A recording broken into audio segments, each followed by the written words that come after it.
Rebecca scratches her head in confusion, unable to grasp why it is considered a bad thing, which leaves her future mother-in-law surprised. She gently tells her not to defend her son this way, but Rebecca still appears puzzled, since in her view, she is not defending him. She lets out a soft laugh and smiles, admitting that she must be misunderstanding something, then apologizes if she has done anything improper. Both ladies smile warmly and assure her there is no need to apologize, while the Duchess kindly asks if she is truly confident about entering the contract engagement. Rebecca fidgets slightly, explaining that she needs the arrangement just as much as the Duke does, then turns to ask both women whether they feel comfortable with the decision as well. The two women exchange a long look, and after sharing the silent glance, they turn back toward her and explain that they have no objection as long as both she and Carlyle feel certain and content. The same applies to Charlotte. Suddenly, Charlotte moves forward and quickly takes Rebecca's hands in her own, urging her to speak casually as she genuinely does not mind. She then excitedly adds that she heard from her brother that Rebecca hopes to continue working on alchemy. Feeling shy, Rebecca tilts her head slightly and politely asks if the noble women are truly all right with that. Charlotte, still thrilled, tells her it sounds fascinating and she would love to see some of her creations. She also mentions that she recently began reading a book about a magical lighthouse. Growing intrigued, Rebecca asks if she means the Manhwa magic lighthouse. Both ladies laugh softly, their smiles brightening as they realize they share the same interest. Just then, Carlyle quietly steps forward from behind, choosing not to greet his relatives. He approaches Rebecca and bows to her with respect. All of them gather on the balcony, and after enjoying an elegant and generous family dinner, it becomes time for Rebecca to take her leave. She offers a deep bow to the Duke's family while the women wave joyfully in return, and Lady Rebecca departs in her carriage. The noblewomen begin discussing their thoughts about her. Charlotte says she truly likes Rebecca, finding her entirely different from others and remarkably easy to understand. The Duchess agrees, saying Rebecca is polite, although she lacks understanding of aristocratic etiquette. Charlotte replies that she does not mind since she feels free to be herself around her and asks her mother's opinion. The Duchess pauses thoughtfully, then admits Rebecca may indeed be an unusual girl, but she has genuinely taken a liking to her. While Charlotte remains puzzled about Rebecca's outfit, finding it a bit unusual, the Duchess lets out a soft chuckle, having also noticed it. She advises her daughter to assist Rebecca in selecting a proper dress for the engagement ceremony, while Carlyle silently stands nearby, watching Rebecca's carriage as it rolls away. A few days later, on the day of the engagement ceremony, Rebecca steps through the castle entrance, observing the busy movements of workers preparing for the event. As she walks further, she is taken aback by the grand setting. Everything around her serves as proof that she is truly getting married. Her eyes drift toward the guests, amazed at the elegance of it all. Of course, it has to be this extravagant. It's a Rowanster family occasion, and they have taken responsibility for organizing it. A quiet sadness seeps into her heart as she remembers how her own brother and sister-in-law were thrilled by the arrangement, mostly because it meant they wouldn't have to spend anything on her. Her sister-in-law, in particular, was happier to spend money on new clothes for herself. Rebecca wonders if all this would reflect well on her family's name. In the middle of the chaos, Charlotte catches sight of Rebecca in a radiant gown and is instantly filled with excitement. She calls out to her, and Rebecca responds with a gentle smile. Charlotte steps closer, closely inspecting her appearance, noticing that Rebecca is completely dressed up, making Rebecca blush from the compliment. She shyly explains that it was her sister-in-law who insisted she wear this.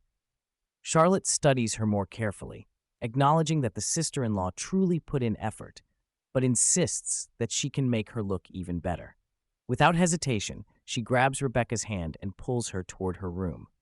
Meanwhile, Carlyle is in his chamber, dressed in a deep blue suit, looking every bit like a prince. Although he feels uncomfortable in his tight collar, he knows he has no choice but to endure it. The butler enters and announces Lady Rebecca's arrival. As he waits for her, Rebecca descends the staircase, wearing shoes as clear as crystal. In that moment, she resembles a vision, none other than a real-life Cinderella. Charlotte's handiwork is unmistakable, and she sparkles with elegance. Carlyle is so stunned that he cannot take his eyes off her. He softly calls her name, trying to confirm whether it is truly her. She smiles back, gently saying his name in return. He steps closer, clearly shocked, and admits he almost didn't recognize her. She looks like a completely different person. Rebecca laughs, taking his words as a compliment. While they continue chatting, Charlotte watches them from behind, seething with frustration. Suddenly, the Duke bows to Rebecca and apologizes for his earlier bluntness, adding that he has no words to describe her beauty. She explains that it was his sister who styled her, admitting even she was surprised when she saw herself in the mirror. Charlotte truly has remarkable skill, and for the first time, Rebecca feels like she has seen her mother's image in herself. Remembering her, she wonders if her mother would have supported her in making this decision. The Duke suddenly takes Rebecca's hand and kisses it, leaving her stunned, her eyes widening in surprise. Charlotte shudders at the sight, feeling uneasy.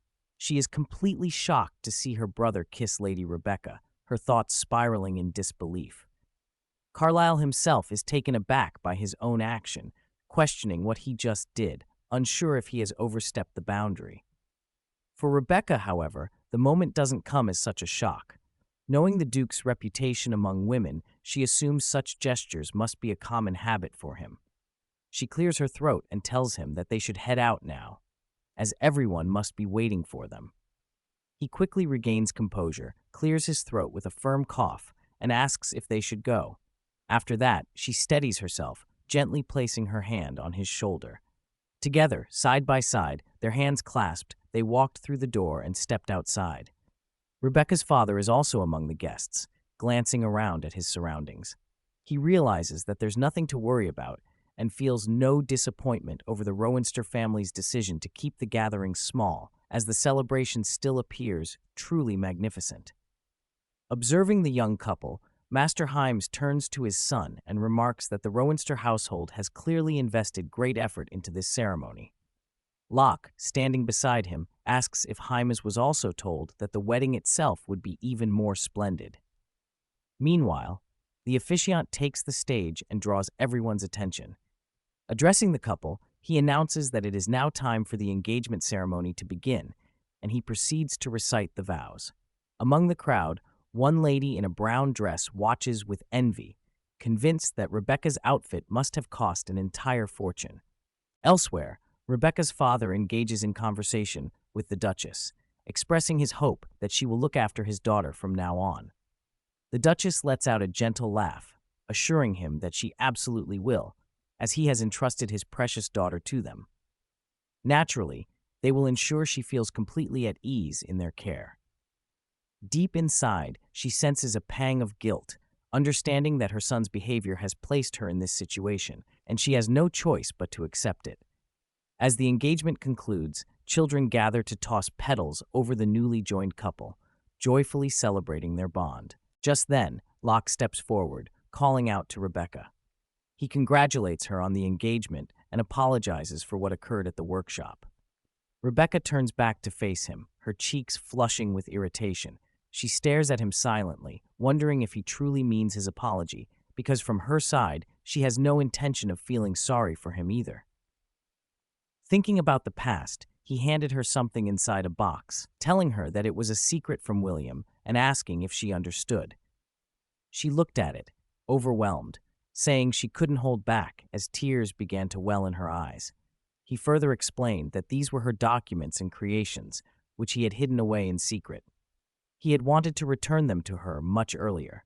She was overjoyed and immediately rushed forward to thank him. Looking downward, he felt a hint of sorrow and apologized for his past actions, for being such a terrible older brother who couldn't even stop William from causing her pain. Rebecca spoke up, asking what he meant by that, because to her, he was the best big brother anyone could ever ask for. Locke gently patted her shoulder and pulled her a little closer, telling her to always remember that he had always seen her as an incredible alchemist and asked her never to give up. She was deeply touched by his gesture and expressed her gratitude for his unwavering support. Back in the present, a woman in brown appears before Rebecca. She lets out a low, knowing chuckle and asks if Rebecca realizes that everything she's experiencing now is thanks to her, and insists she never forget it. Hymus soon arrives, offering his congratulations to his daughter, and Rebecca graciously thanks him for the kind gesture. Hymus then lowers his head to his son-in-law, requesting that he care for his daughter sincerely. The Duke returns the gesture with respect, assuring him that he absolutely will. As the couple strolls through the crowd, the Duke leans close to Rebecca's ear and murmurs that he forgot to say something earlier amidst the chaos. Rebecca turns toward him, puzzled, and quietly asks what he meant. He explains that the annex has finally been completely renovated into her personal workshop. Her eyes sparkle with excitement at the thought. He assures her that it now belongs to her, and as they gaze into each other's eyes, a soft glow of mutual joy lingers between them. He goes on to vow that she will never regret entering into this engagement. Rebecca stares at him, her eyes wide with astonishment. Later that night, dressed in her nightgown, Rebecca paces back and forth in her room, clearly anxious, disrupting her maid in the process. Rosaline, a refined and composed maid, gently comments that if she keeps pacing like that, cleaning becomes difficult with all the dust stirred up. Rebecca remains absorbed in her thoughts, casting glances toward the door, softly remarking that he's running late. Still, she's certain he'll arrive soon. After all, he has numerous responsibilities to manage. Rosaline's expression lights up as she glances around, remarking that everything truly feels different now that they reside in the Duke's estate. Rebecca furrows her brow, asking what she means by that. Radiating enthusiasm, Rosaline gestures toward the dressing chamber, pointing out that it's filled with the finest products imaginable. She adds that the rumors were true. The Rowenster estate is every bit as grand as the Imperial Palace. Rebecca asks if she's truly certain. At that moment, a knock sounds at the door, and the Duke slowly opens it, peering inside. Rebecca's face brightens with excitement, and she leaps toward him, greeting him joyfully. He crouches slightly to meet her eye level and gently asks if she likes her room. She beams, replying that she loves it, her eyes gleaming as she meets his gaze. He smiles, cheeks tinged pink, as he realizes that whenever he's near her, he finds himself smiling, something he hadn't experienced before. With a deep breath, he composes himself and tells her he's kept her waiting long enough. It's time for them to head out. She's thrilled to hear it. It's what she's been waiting for all evening. As they walk together, Carlyle shares that he transformed an annex not far from the manor into her workshop. Though modest in size, he believes it will more than meet her needs. Suddenly, Rebecca halts, sensing something strange. She asks him to pause as she looks ahead at a breathtaking building. Confused, she inquires if that's the workshop. Swallowing hard, she listens as he confirms that it was originally the annex, but judging by the grandeur, it now resembles a small mansion. He agrees and adds that he left the exterior untouched. As he opens the door, Rebecca wonders if he only renovated one of the rooms. But stepping inside, her eyes widen in awe. The entire mansion is filled with her tools and alchemy instruments, every surface gleaming. She steps further, jaw dropped, before spinning around to face him, shouting in disbelief, asking if the entire place is truly hers. He confirms that it is. She still can't believe it. Such a magnificent and spacious laboratory, entirely her own. When he asks if she likes it, she responds with overwhelming delight, claiming that if this workshop were shown to every alchemist in the world, none would be able to find fault with it. Her excitement bursts as she explores every corner. Carlyle tells her that he ensured only the most modern and top-tier equipment was installed. As she examines everything, she suddenly remarks that now she understands why so many women around the world are obsessed with him. He laughs and teasingly asks if she's feeling just a little disappointed. He knows she's the only one who refuses to give him the slightest bit of attention. From a distance, Rosaline watches them, quietly baffled. She can't understand how His Grace managed to prepare something so perfectly tailored to Lady Rebecca's tastes. Yet whatever the reason, she wonders whether this is truly all right. After all, judging by Rebecca's reaction, she's going to fall absolutely head over heels for the place. But then again, she's an adult now. Surely she'll manage just fine. As the day begins, Rebecca lies back in her room, blinking at the ceiling above. She glances around, her eyes glinting as she realizes it's an unfamiliar roof. The thought hits her. She's staying at the Rowanster estate now. Sitting up and stretching, she reflects on how she had assumed she wouldn't be able to sleep in such a new environment, but to her surprise, she slept soundly through the night. The bed was so comfortable that it lulled her like a charm. Turning toward the window, she wonders if it's still too early in the morning. Sitting up further, she realizes she'll have to wait a few more hours before heading to the workshop. It dawns on her that she's awakened much too early. But suddenly, a thought sparks in her mind. She now has her own workshop. That means she no longer has to wait for the Oaklean workshop to open. With that realization, she dashes out of the room. Her maid, Rosaline, calls after her, urging her to wait. Sighing knowingly, Rosaline remarks that she expected this and pulls out Rebecca's new sparkling uniform. Rebecca is taken aback, stunned as she holds it up and starts spinning with delight, exclaiming how adorable it is. Rosaline, slightly unnerved, watches in confusion. Rebecca has never shown this much joy over any of her fine dresses before. Rebecca becomes even more thrilled when she discovers extra pockets sewn into the uniform. Rosaline explains that she added them especially for her, earning a glowing compliment in return. Rebecca immediately throws her arms around Rosaline in a joyful embrace, claiming she knows how much her maid loves her. Rosaline, flustered, asks her to redirect that affection to someone else. Once dressed, Rebecca looks dazzling. She instructs Rosaline to accompany her to the workshop, but Rosaline, concerned, insists that she eat breakfast first. Rebecca brushes it off, promising to eat later, leaving Rosaline worried and unsure how to rein in her lady's wild enthusiasm for alchemy. Rebecca dashes down the corridor toward her workshop when suddenly the Duke notices her from a distance and calls her name in confusion. She glances at him, offering a rushed good morning without breaking her stride. He hurries forward, startled, and asks where she's headed. She spins around briefly to explain that she woke up early and is heading to the workshop, then immediately speeds off again. Carlyle scratches his cheek and mutters that while her excitement over the workshop is touching, he's admittedly feeling a little left behind. Rebecca bursts through the workshop doors and freezes, awestruck. The stunning sight overwhelms her, and she murmurs that she still can't believe all of this belongs to her. She's overjoyed. Elsewhere, the Duchess continues attending to her responsibilities, giving instructions to a maid. Then she pauses and inquires about Lady Rebecca's whereabouts. The maid releases a weary sigh and informs the Duchess that Lady Rebecca is most likely occupied in her workshop, the one that used to be an annex. The Duchess asks if Rebecca is involved in anything else, but the maid admits she doesn't know much beyond that. This response puzzles the Duchess. How can the head maid be unaware of the activities of a member of the household? It strikes her as a bit strange, and she begins to wonder if Lady Rebecca truly hasn't left the workshop at all. After some thought, the Duchess summons Rebecca's personal maid.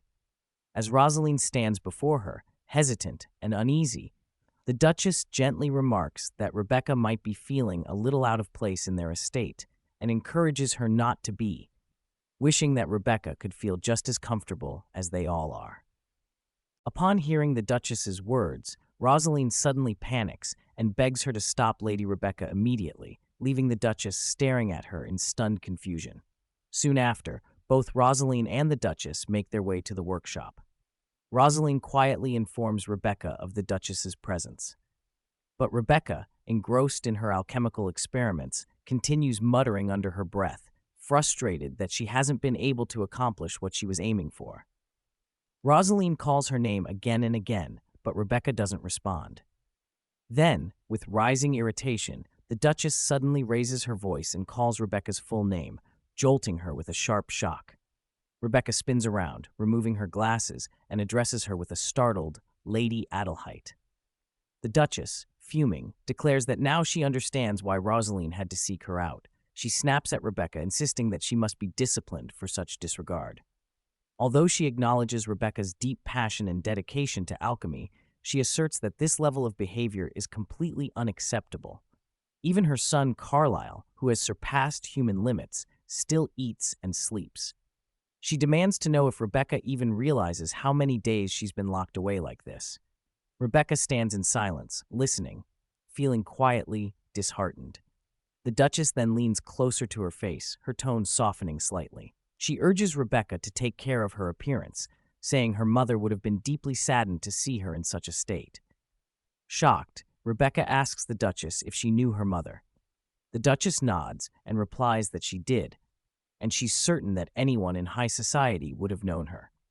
Rebecca starts to respond, but the Duchess cuts her off, fired up once more. She proclaims that even if this is only a contract engagement, Rebecca is still her son's fiancée, and until the agreement ends, she will be treated as one of their own, as a member of the family. Rebecca, touched by her words, softly expresses her gratitude. The Duchess continues firmly, declaring that she refuses to let anyone in her household be neglected. She orders Rosaline that if Rebecca skips a single meal or avoids sleep again, she must immediately report it to the head maid. And to the head maid, the Duchess delivers her order with burning authority. If a report is received, she is to drag Rebecca out of the workshop immediately, even if it requires summoning every maid in the estate. Rebecca, alarmed, pleads that she must finish her work, but the Duchess glares at her, voice booming with finality. If Rebecca insists on continuing this reckless behavior, the Duchess threatens to ban her entirely from entering the workshop. Rebecca is so stunned it feels like lightning has struck her, leaving her completely frozen as Rosaline drags her away to eat and get some rest. The Duchess watches silently, thinking to herself that Rebecca's head must be completely filled with alchemy. With a sigh, she reflects that her son used to ignore his own well-being too when he was fully absorbed in sword training. She quietly concedes that there's no helping single-minded individuals like them. They're far too similar. Meanwhile, Rebecca is seated busily munching on her snacks, clearly eager to finish quickly and return to her workshop. From behind, Carlyle approaches, casually remarking that he heard from his sister that Rebecca finally decided to eat something. Rebecca corrects him immediately, explaining that it wasn't her own decision. The Duchess had scolded her into it. Carlyle leans closer, half-jokingly asking if she really obeyed. Rebecca nods and nudges the snacks toward him, urging him to finish them if he likes. He offers to intervene with his mother if it bothers her that much, but Rebecca shakes her head and admits it wasn't unpleasant. In truth, the Duchess reminded her a little of her late mother, and oddly enough, it was comforting. Then she turns to him, curious, and inquires what brings him there. Carlyle's tone shifts as he responds that he came to deliver some unfortunate news. Rebecca frowns, puzzled, and asks what he means. With a small amused smile, he retrieves an envelope from his pocket and holds it out to her. He explains that they've received an invitation to the Crown Prince's birthday banquet. A dreadful piece of news for both of them, considering how much they despise formal gatherings like these. On the day of the Crown Prince's birthday, all the noble ladies gather in elegant attire, waiting with anticipation for Rebecca's arrival. She has rarely attended any functions in the past, often choosing to decline them, but today, the oddball lady has no opportunity to refuse. This invitation cannot be ignored.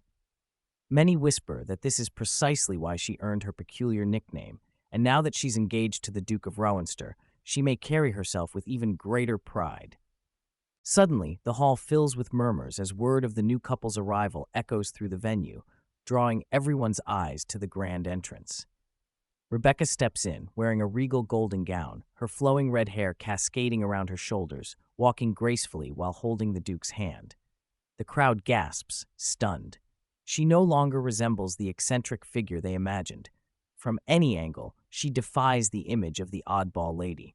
Some attendees even smile in admiration, quietly thinking she's a hidden gem, an unpolished diamond finally revealed. Together, the couple approaches the royal family and bows before the young crown prince. The small prince expresses his gratitude for their kind wishes, while the king offers his congratulations on their engagement. Rebecca hesitates slightly, aware that she must be especially cautious today. There's no room for mistakes. The Duke, too, feels mildly perplexed by the king's brief reaction and respectfully asks to take their leave. The king nods in approval, mentioning that even the emperor is waiting for them outside.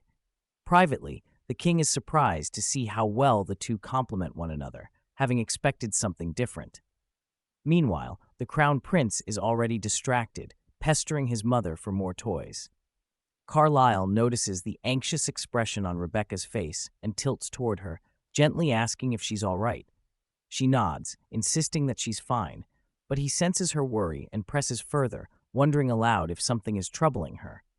Although she tries to deflect, he questions her again, asking why she looks so unsettled. From a distance, a couple watches them closely, surprised by the tension. Suddenly, Rebecca blurts out, pleading with the Duke to stop questioning her. She explains that she's simply trying to compose herself, wanting to speak properly and avoid mistakes. Still puzzled, he watches her eyes begin to glisten with tears. Rebecca reveals that the gown was chosen for her by his mother and sister, and she wanted to describe its beauty using metaphor, but when she attempted to do so, both women burst into laughter. Carlyle gently advises her not to let it bother her, but she remains uneasy. She recalls that the Duchess even gave her the label of funny young lady. The Duke quickly reassures her that it was never meant as mockery. On the contrary, he explains it was a term of endearment, a compliment, not an insult. Rebecca agrees with him, though she quietly adds that others may not be as kind as his mother, so she must remain cautious. He inquires whether this is why she has been holding back from speaking too much, and she confirms, explaining that now she's part of his family too, and she doesn't wish to harm their reputation by doing something improper. She also doesn't want to trouble him with her concerns. Hearing this, Carlyle is moved by her sincerity and thanks her for her consideration, assuring her that she no longer needs to restrain herself. He wouldn't mind it either way. She smiles softly and insists that she's all right. He nods, relieved, and suggests they finish their duties quickly and leave as planned. Once they agree, both proceed to greet the Emperor with respectful bows. The Emperor beams at their arrival and, like the others, offers his congratulations on their engagement. He then casually asks whether they liked his gift. Rebecca looks uncertain, clearly unaware of any gift. Carlyle leans in and whispers in her ear, informing her about the southern villa the Emperor has given them. Rebecca's eyes widen in astonishment, and she immediately bows in gratitude, thanking the Emperor with genuine enthusiasm. The Emperor smiles, pleased by her reaction. He then exhales slowly and glances at Carlyle, requesting that he pour him some wine, as he feels a bit parched. Rebecca watches Carlyle, slightly puzzled as he seems unsure for a moment. He eventually walks away, saying he'll return shortly. Still confused, Rebecca wonders why the Emperor chose Carlyle over a servant for such a task. Suddenly, the Emperor speaks up, commenting that the room feels a bit stiff, and asks Rebecca if she would like to step outside with him. She instantly turns toward him, replying eagerly that she would love to. As the two exit together, a wave of jealous stares follows Rebecca from among the noblewomen. One whispers that perhaps Rebecca has already won the Emperor's favor, while another quietly remarks that it might be wise to strengthen ties with the Oakland family now that they appear to have royal support. Once outside the palace, the Emperor suddenly addresses Rebecca directly, catching her off guard. She turns to respond, but before she can say much, he asks about the nature of her relationship with Carlyle. Surprised by the question, she glances around nervously and hesitantly explains that they are engaged. The Emperor, however, chuckles and admits he knows it's merely for appearances.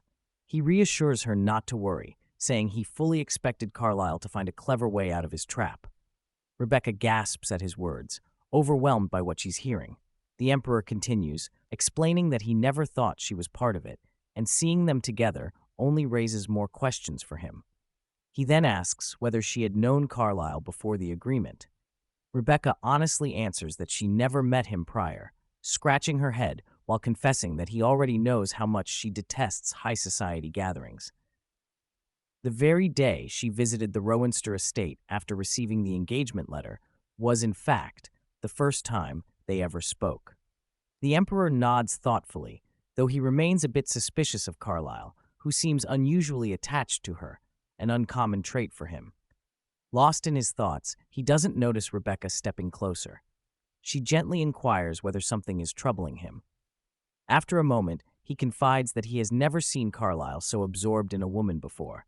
He has always shown little interest in such matters, and never once has the Emperor seen him smile so comfortably. With a careful tone, he asks if they are truly in love. Rebecca is stunned, her eyes widening in disbelief before she loudly protests the idea. The Emperor raises an eyebrow, amused, and tells her it's fine. He believes her, though he notes that such strong denial wasn't entirely necessary. He then advises her to take proper care of Carlyle. Rebecca remains deeply confused, attempting to explain something to the Emperor when, all of a sudden, Carlyle arrives and politely urges the Emperor not to torment his fiancée. Rebecca turns to him, her eyes widening with relief, and calls out his name. The Emperor glances at Carlyle and inquires why he took so long to return. While offering the glass, Carlyle replies that it took him time to locate the Emperor's preferred drink. Internally, he reflects that he hadn't even realized they had moved to the garden. Accepting the drink, the Emperor steps away, leaving the couple behind. He casually tells them to enjoy the evening and informs them that he must depart due to pressing matters. After exchanging their final farewell, Carlyle turns to Rebecca.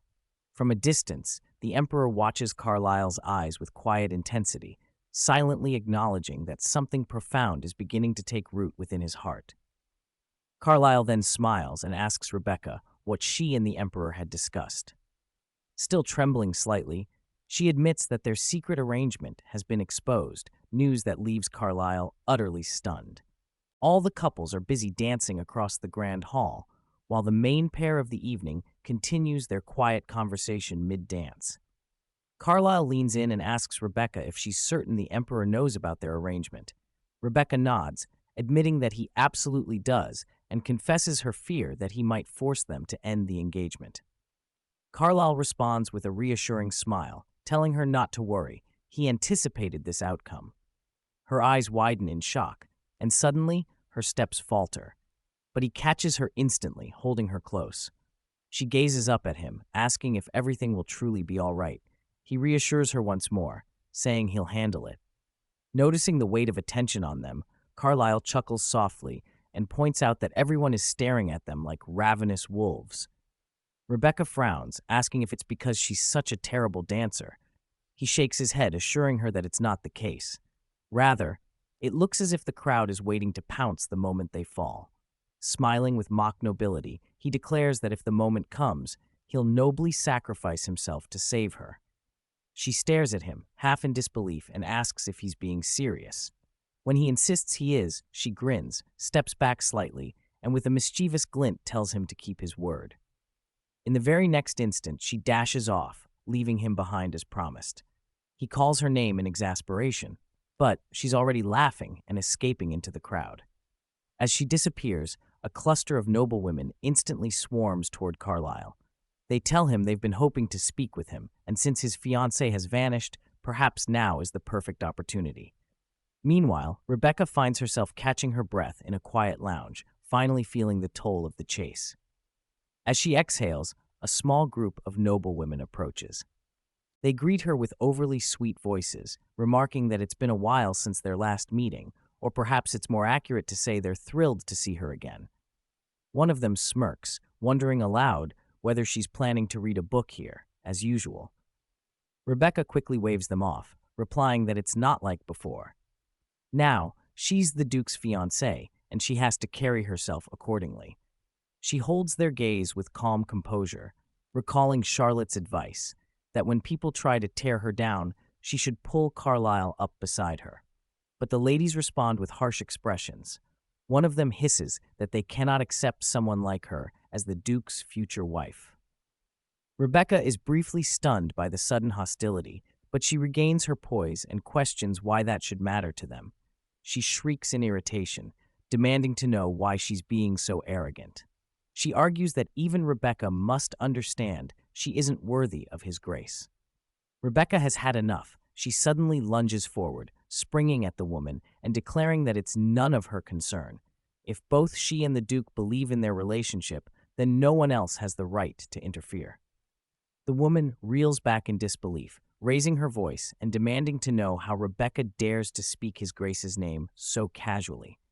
Before the tension escalates further, someone steps forward from behind. It's none other than Lady Haley, draped in a striking blue gown. With a graceful smirk, she remarks that she never imagined all the stars of the evening would be gathered in this corner. Everyone turns in shock, unable to believe her presence. Some murmur that it feels like her arrival has dimmed the very light of the ballroom. But Haley brushes off the comment effortlessly, replying that perhaps all the Empire's flowers simply chose to bloom over here instead. The woman who had been arguing with Rebecca quickly backtracks, insisting that they only intended to have a brief conversation, nothing more. Haley responds with a quick flick of her gaze, questioning whether that's really the case. The group of ladies begins whispering again, expressing disbelief that someone like Rebecca could become the Duke's fiancée. Haley snaps back at them, asking whether they even have the right to challenge such a decision. With a sharp tone, she tells them to step aside, as she wishes to have a private word with Lady Rebecca. The group reluctantly retreats, though one of them storms off in frustration, grumbling that Haley is always condescending and constantly acts superior. Rebecca gulps, watching her closely. After a brief moment of shared silence, Haley breaks it by announcing that she's been meaning to speak with her. Rebecca bows respectfully, stating that she's heard much about Lady Haley. As she lifts her gaze, Charlotte's warning echoes in her mind, advising her to stay cautious around Haley, whose obsession with Carlisle runs dangerously deep. Without wasting a moment, Haley's expression shifts. She tells Rebecca that she has some advice to offer. Rebecca blinks, puzzled, and asks what it might be. A sly smirk creeps across Haley's face as she calmly suggests that Rebecca should end her engagement with Carlisle. Stunned, Rebecca steps back and demands to know what she means by that, why she would ever consider such a thing. With a frigid tone, Haley responds that she must already know the reason. She expected more intelligence from someone who calls herself an alchemist, but from what she sees, she's never encountered anyone so foolish. Rebecca's voice trembles with disbelief as she accuses Haley of being unreasonably rude, but Haley counters coldly, asserting that Rebecca is the one in the wrong for claiming a position that she has no right to occupy. Confused, Rebecca presses her to explain what position she's referring to. Haley leans in close, lowering her voice to a whisper and murmuring that Carlisle has always belonged to her. He was born to serve her, to protect her, and no one else. Rebecca is completely flabbergasted by the remark. She responds firmly, declaring that Carlisle is not a possession to be owned. Haley suddenly pulls back, eyes blazing, and shouts at Rebecca to listen to her while she still can. The force of her voice causes Rebecca to falter. Rebecca raises her voice, shouting that she's not afraid of Haley. The sudden outburst catches Haley off guard, leaving her briefly flustered. Rebecca continues, accusing her of being powerless and wasting her time by offering pointless advice. Grinding her teeth in frustration, she declares that Haley can have Carlisle only if she chooses to give him away. Fury flashes in Haley's eyes as she calls Rebecca a little witch, but Rebecca stands firm and questions whether Haley truly loves Carlisle or if she simply wants to possess him. Haley suddenly grabs Rebecca by the shoulders, shouting that it doesn't matter. She insists that she will do anything to make him hers. Her grip tightens as she orders Rebecca to leave the Duke as soon as possible. In that moment, Charlotte bursts onto the scene and forcefully pushes Haley away, telling her to stop. Rebecca is stunned to see her appear so suddenly. Haley spins toward Charlotte, her voice sharp, declaring that Charlotte has no right to touch her. She reminds her that she owes her status among noblewomen entirely to her and demands that she repay that kindness with respect. She even tells her to kneel and claims that even that wouldn't be enough. Rebecca, shocked by the words, cries out, asking if this is Haley's true face. Haley scoffs and says the Rowanster family has never known how to repay favors properly. Charlotte, frozen in disbelief, stares back and quietly replies that she never once asked Haley for help. Everything Haley ever did was only for her own benefit, to win Carlisle's favor. Haley's face twists with contempt as she cruelly mocks Charlotte, calling her a widow who never even experienced her own wedding night. The remark cuts deep. Charlotte's expression begins to fall, her emotions collapsing beneath the weight of Haley's words. But without another word, She reaches for Rebecca's hand and pulls her away. Rebecca stumbles behind her, calling out and asking her to wait. But Charlotte doesn't look back. Once outside, she finally halts. Rebecca gently approaches, asking if she's all right. Charlotte stands still for a moment before quietly admitting the truth.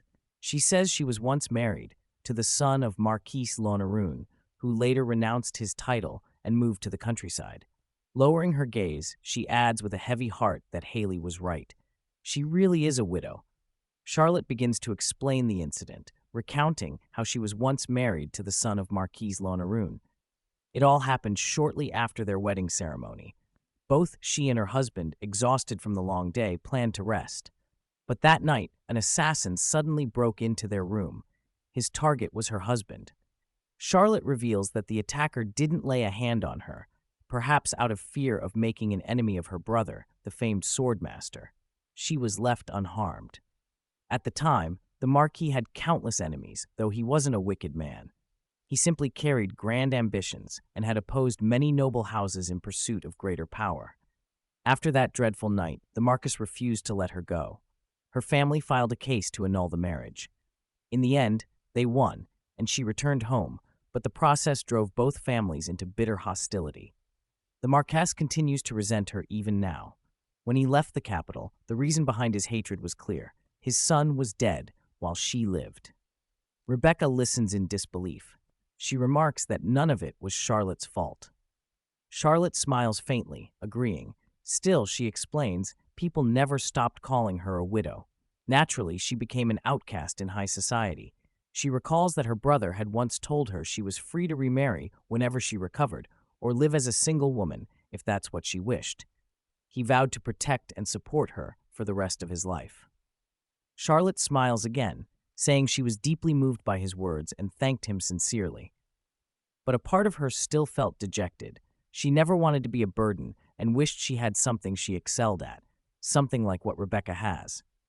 Suddenly, Rebecca reaches out, taking her hand. She tells her gently that they don't belong in a place like this. She urges her to go home. Charlotte, touched, gazes at her with sparkling eyes and begins preparing to leave. Later, as Charlotte strolls through the garden, she hears a faint rustling in the grass. Her head tilts as she scans the area, puzzled, unable to identify the sound. When her eyes land on a nearby tree, they widen in absolute shock. High in the tree trunk, Rebecca is bound around the bark like a monkey, clearly searching for something. Charlotte shouts her name, startling her. Rebecca flinches, replying that Charlotte frightened her.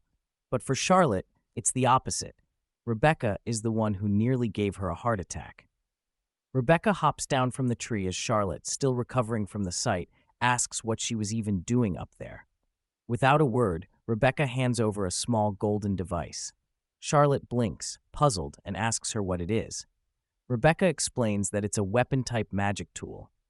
She tells Charlotte it's designed to fly anonymously and attack enemies, but she still can't operate it properly. Fortunately, it got tangled in a branch, and she was able to retrieve it. Charlotte, still confused, asks how Rebecca even climbed the tree in the first place. Rebecca replies that alchemists must be able to reach all sorts of places to gather the materials they need, whether it's the top of a tree or the bottom of an ocean.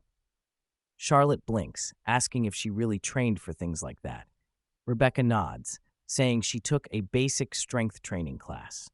She even admits, with some embarrassment, that she once begged her father to let her learn swimming and climbing.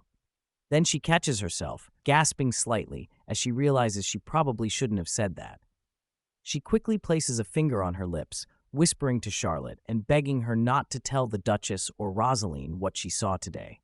They'll definitely scold her. Charlotte lets out a soft laugh, promising not to tell.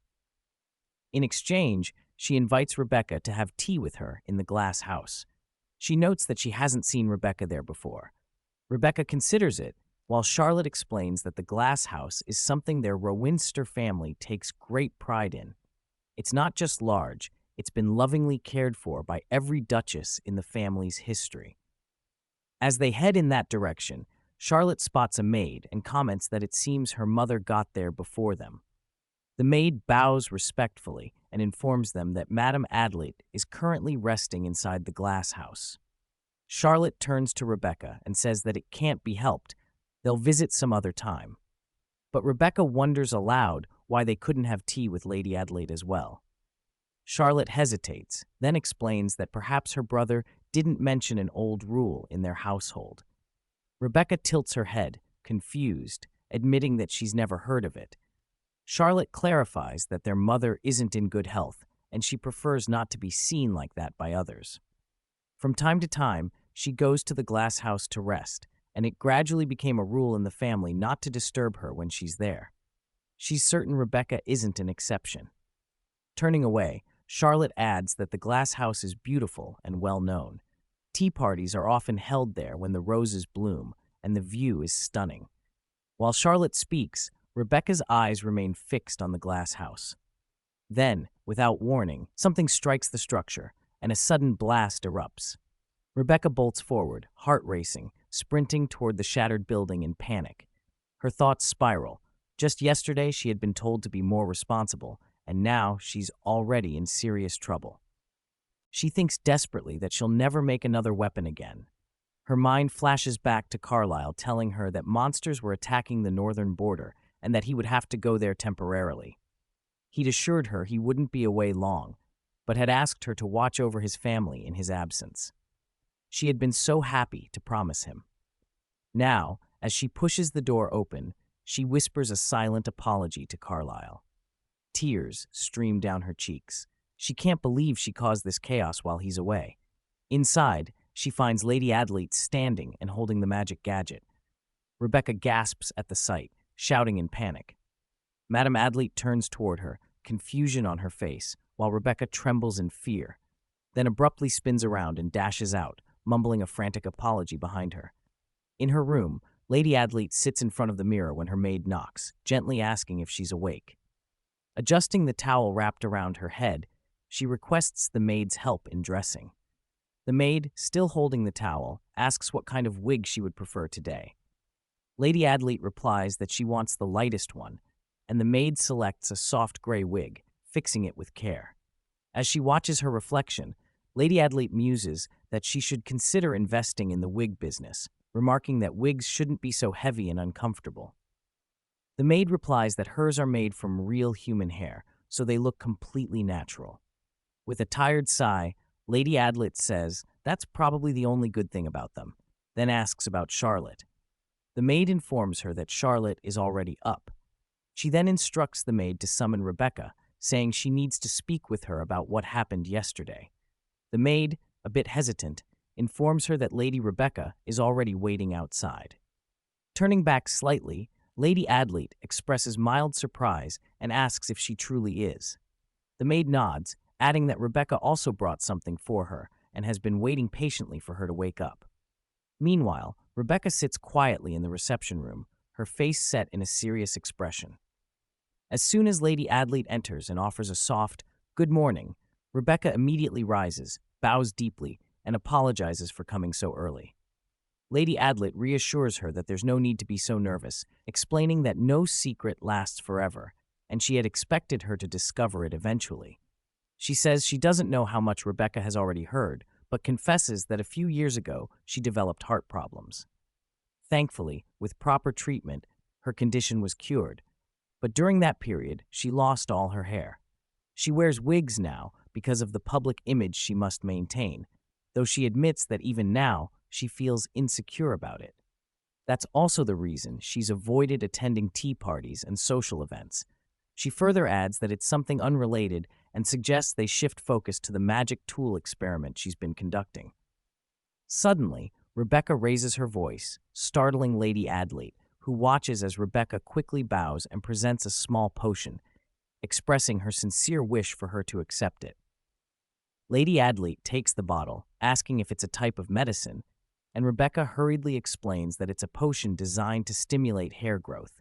Both Lady Adelaide and the maid are stunned, their eyes widening as the words sink in.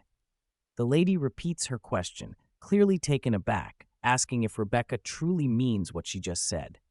Rebecca panics, wondering if she somehow offended her, clarifying that she only intended to apologize for what happened the previous day.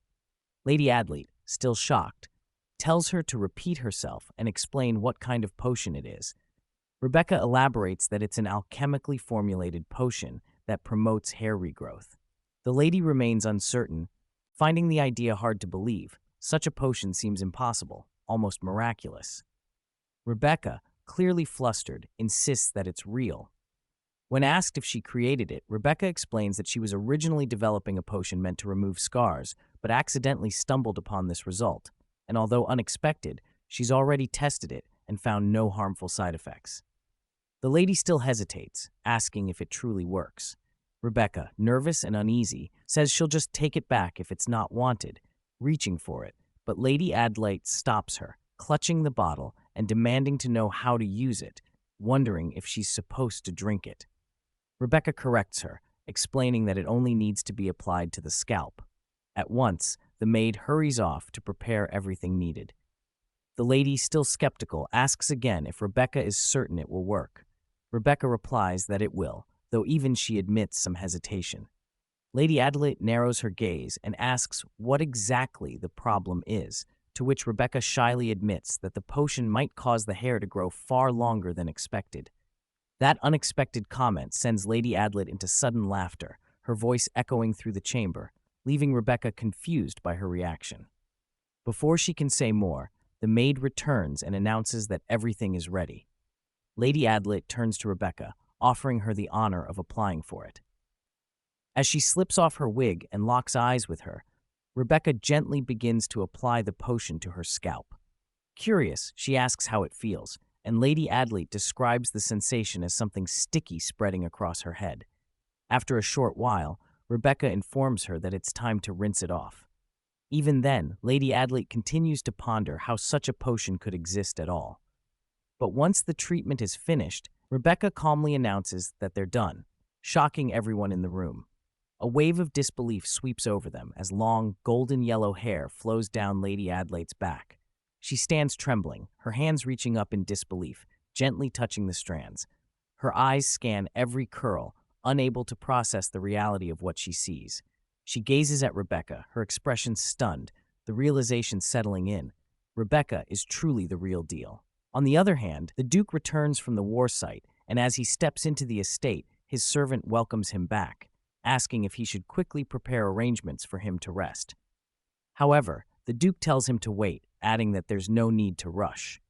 He mentions that everyone must already be asleep since it's quite late, but his butler informs him that his mother is still awake in the parlor. The Duke pauses, slightly puzzled, and asks if she truly is. Making his way there, he gently knocks and then enters, offering a respectful bow as he announces his return. The Duchess greets him with a warm smile and welcomes him home, remarking that he must be exhausted after such a long journey. As they speak, the Duke notices her hair, now blonde, and curiously asks if she dyed it.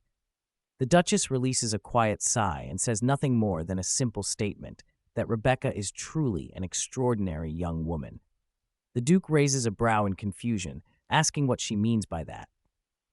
With a soft, thoughtful look, the Duchess replies that Rebecca is absolutely remarkable when it comes to her skill in alchemy.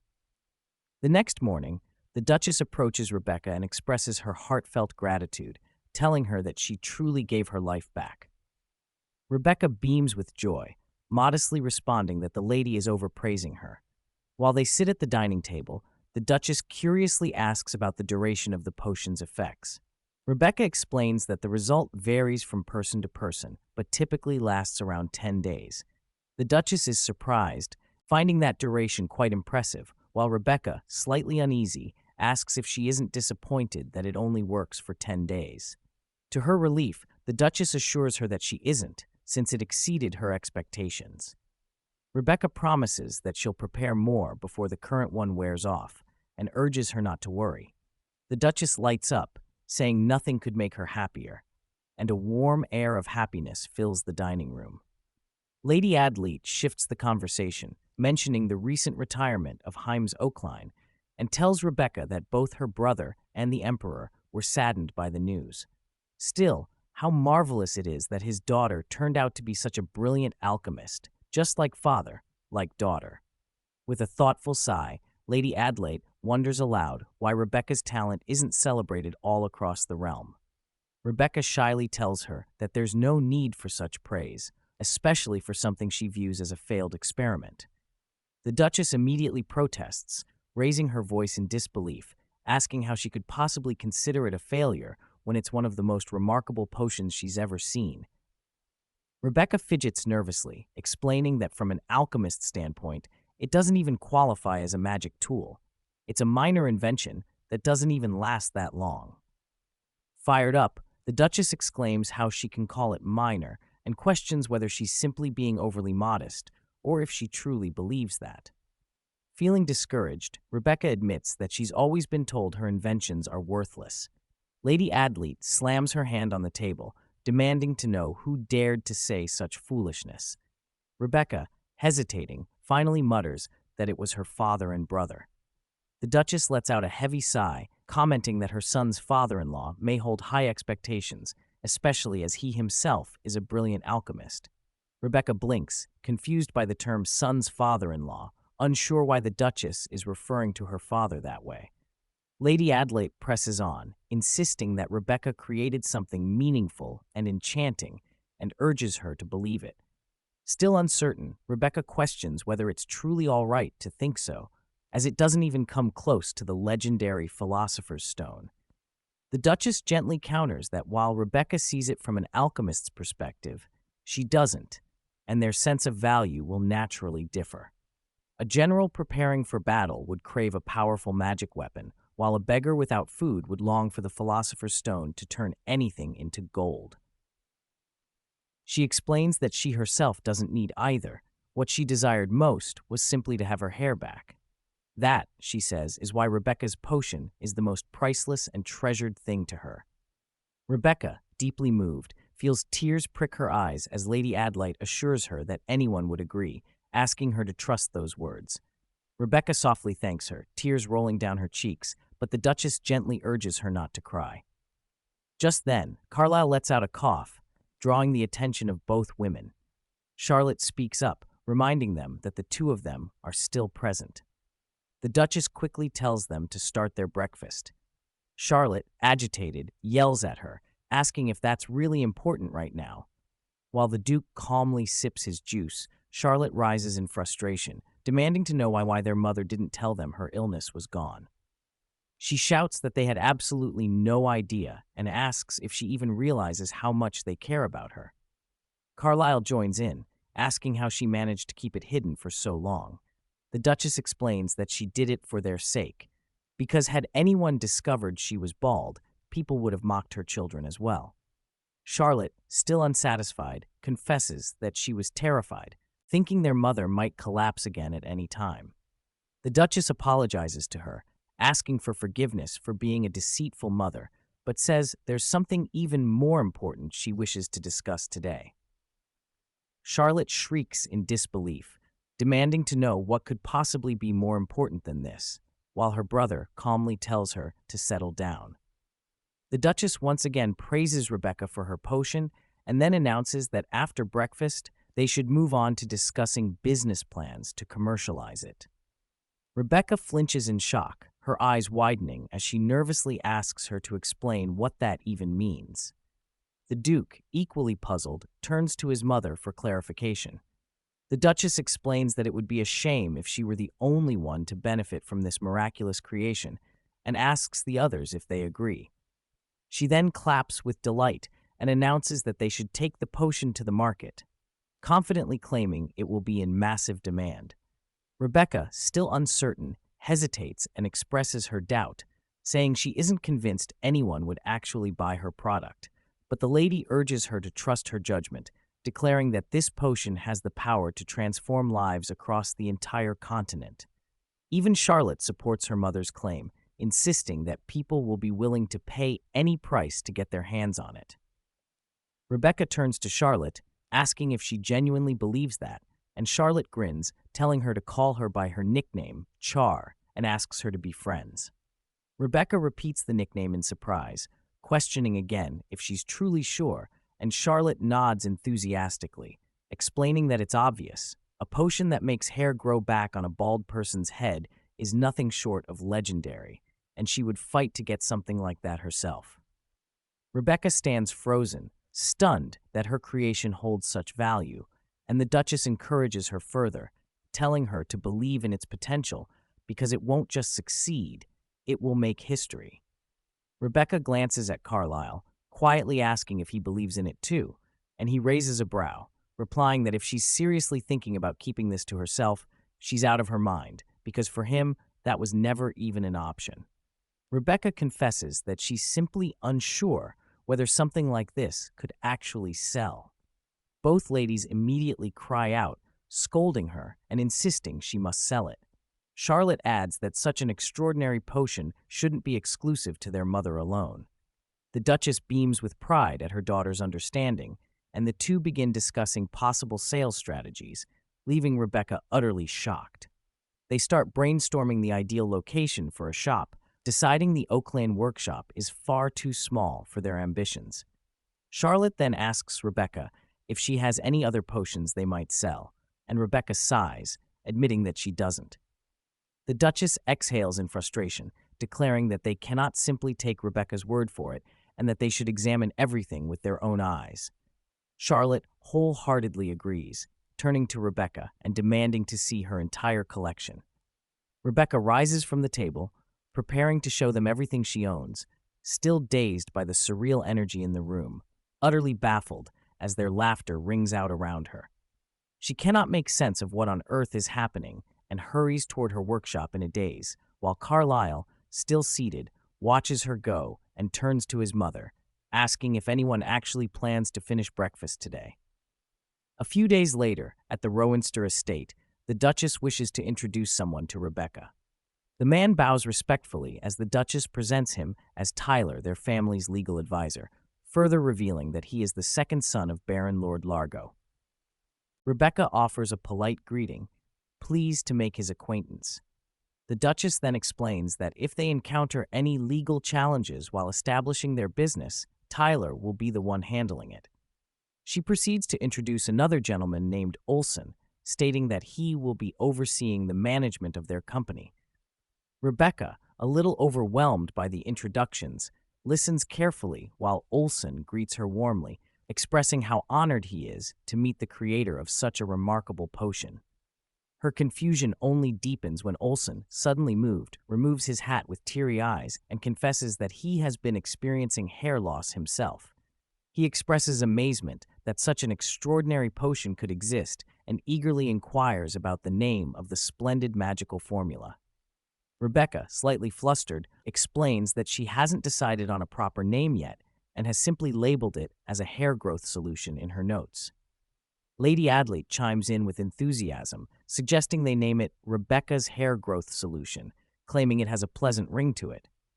Olson agrees wholeheartedly, praising its simplicity and clarity, calling it the perfect choice. Tyler then proposes using Lady Rebecca's name as the brand itself, suggesting it would help establish credibility and recognition.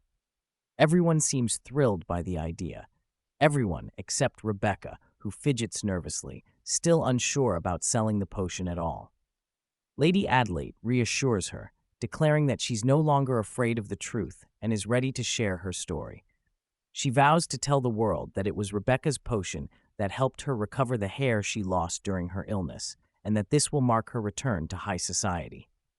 Rebecca gasps in disbelief, while the Duchess continues, stating that from this moment onward, Rebecca must participate even more, as every move she makes will serve as a brilliant promotion for her invention.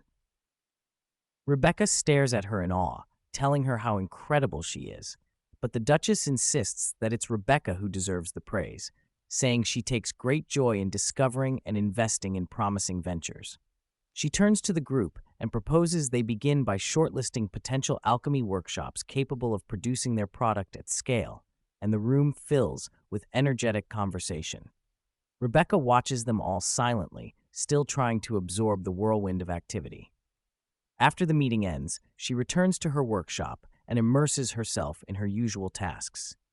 As she focuses on her work, a knock echoes at the door, and to her surprise, it's Carlyle standing there, asking if she can spare a little time for him. Rebecca dashes toward him, asking what brings him here at this hour.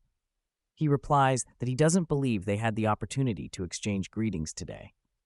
Rebecca gasps, realizing it, and apologizes, explaining that she's been so busy and should have been the one to approach him first. Carlyle assures her there's no need, saying he completely understands, especially since she's currently working on what might become the greatest invention of their time. Rebecca stares at him in surprise, then gestures for him to take a seat, noting that she hasn't used that part of the room, so it's clean. He sits down as both fall into a moment of silence, simply observing one another. Suddenly, Rebecca welcomes him back, and he smiles, thanking her. She then asks if he's hurt anywhere, knowing how dangerous it must have been to hunt down monsters. He reassures her that he's fine, declaring confidently that he is, after all, the one and only SwordMaster of this land. With a sigh, he mentions there's something important he needs to say, and then, quite sincerely, he thanks her. Rebecca is taken aback and asks why, prompting Carlyle to explain that she gave his mother back her freedom. Rebecca remains confused and insists that it's being phrased too dramatically, adding that everyone has simply been too generous with her. But Carlyle disagrees and tells her it's not an exaggeration at all. If it weren't for her, he would never have known that his mother had recovered.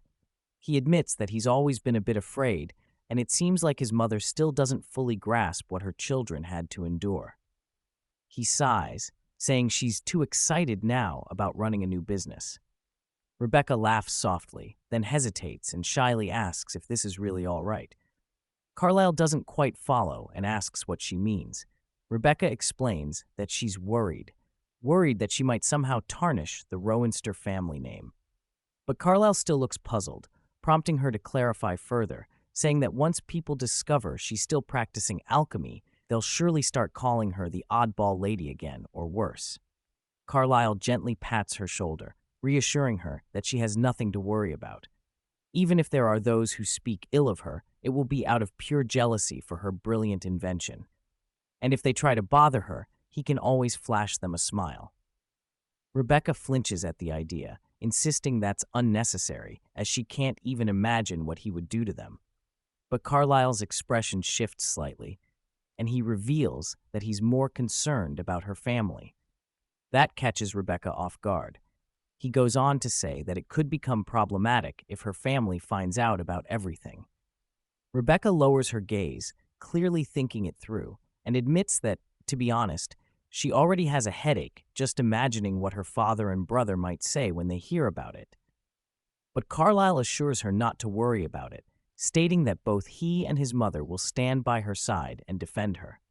Rebecca expresses her gratitude for his unwavering support. Then, with a trace of uncertainty, she asks if he truly believes she can be successful. He answers without hesitation, affirming that she absolutely will, and even if she doesn't, it wouldn't change a thing for him. Rebecca is taken aback, staring at his expression, and he adds with a gentle smile that he will always support each one of her creations as an alchemist. Rebecca gazes at him, deeply moved, when suddenly a loud blast erupts behind them. In alarm, she instinctively leaps toward Carlyle, coughing from the thick smog filling the space. She lifts her head to look around, eyes still blinking through the haze, while the Duke sits beside her equally confused, both of them trying to process what just happened. Some days later, Rebecca goes to visit Mr. Bischutz, greeting him cheerfully and remarking that it has been quite a while since they last met. Bischutz waves her off, saying there's no need for such formality now that she's the future Duchess. He's a clean, elderly man and the owner of the Materia workshop. Rebecca chuckles, correcting him that she's not a duchess yet, and urges him to treat her as he always has, adding with a smile that he's even on friendly terms with her father, who technically holds the title of count. Bischutz chuckles, remarking that Hymes has always preferred being treated as an alchemist over being addressed as a noble. Rebecca comments that it's the same for Bischutz himself, and he nods in agreement, settling into his seat. She urges him to speak honestly, and he admits that when he first received the proposal from the Rowanster family, he could hardly believe it. Rebecca tilts her head, puzzled, and asks why. He explains that it was primarily because she's still pursuing alchemy despite living with Duke Rowanster. She smiles and tells him that both his grace and his mother have been remarkably supportive of her passion. Bischutz nods thoughtfully, admitting that it's a wonderful thing and that he always felt it would be a great pity for her to let such talent go to waste. He adds that if only her father were as open-minded, it would have made things easier for her. Rebecca laughs softly and tells him she feels like he's changed quite a bit. He chuckles, saying that he had no choice but to adapt with the times. Rebecca raises a brow and says she isn't entirely convinced by that. Bischutz then brings up a topic she likely already knows. He's completely withdrawn from developing magical weapons. Rebecca affirms that she heard and also learned that he's converted his workshop to be used exclusively for personal commissions. He confirms this, explaining that alchemy has reached a stagnation point because the field has become overly focused on weapon development, which has limited innovation and growth in other areas. During this period, he believes many significant opportunities have been overlooked. He regrets not realizing it sooner, and by the time the realization struck, his workshop was already drowning in debt due to several failed ventures. Now, all he can do is accept commissions to survive and gradually pay off his debt. He confesses that it's also for the sake of his son, who might one day inherit the workshop, if there's anything left to pass down. Rebecca smiles warmly and tells him that she wants to help, extending her hand and asking if he would assist her in producing her hair growth solution. He clasps her hand, eyes widening in disbelief, and asks if she truly means what she says, remarking that he never imagined befriending her father would bring about such fortune. Leaning closer, he whispers with curiosity, asking if the potion genuinely works on bald individuals. Rebecca nods, affirming that it does, though she quickly adds that they'll need to conduct proper safety tests before they can bring it to market. Feeling a flicker of hesitation, she asks what they'll do if her father hears about it.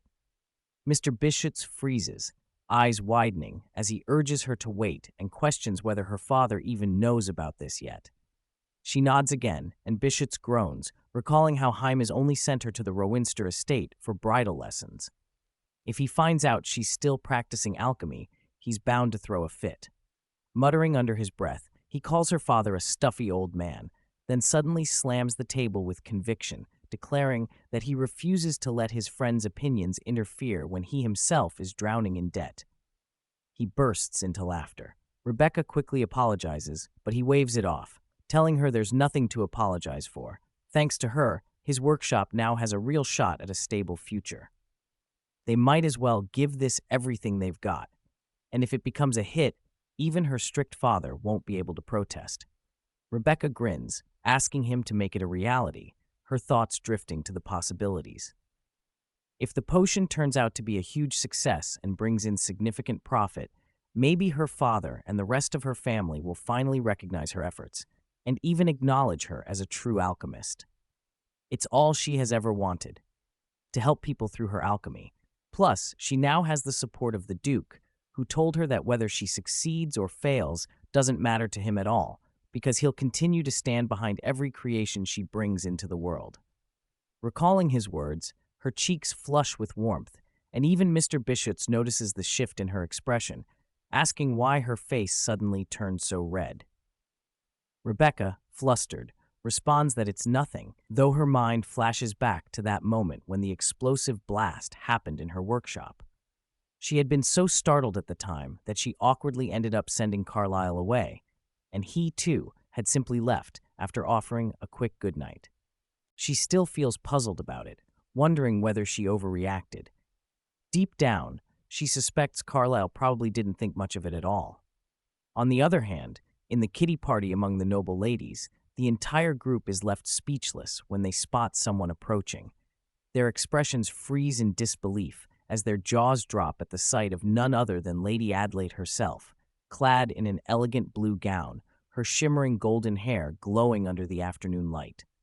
She greets them all with a graceful smile, and one of the women, barely containing her excitement, welcomes her warmly, remarking how long it has been since they last saw her at such a gathering. Lady Adelaide gently asks whether she truly reserved her seat all this time, calling her by name, Marchioness Rimador. The Marchioness smiles fondly and replies that, of course she did. Lady Adelaide expresses heartfelt gratitude for all that she has done and thanks her sincerely for never forgetting her and for always sending invitations. The Marchioness responds that Lady Adelaide has done far more for her in the past.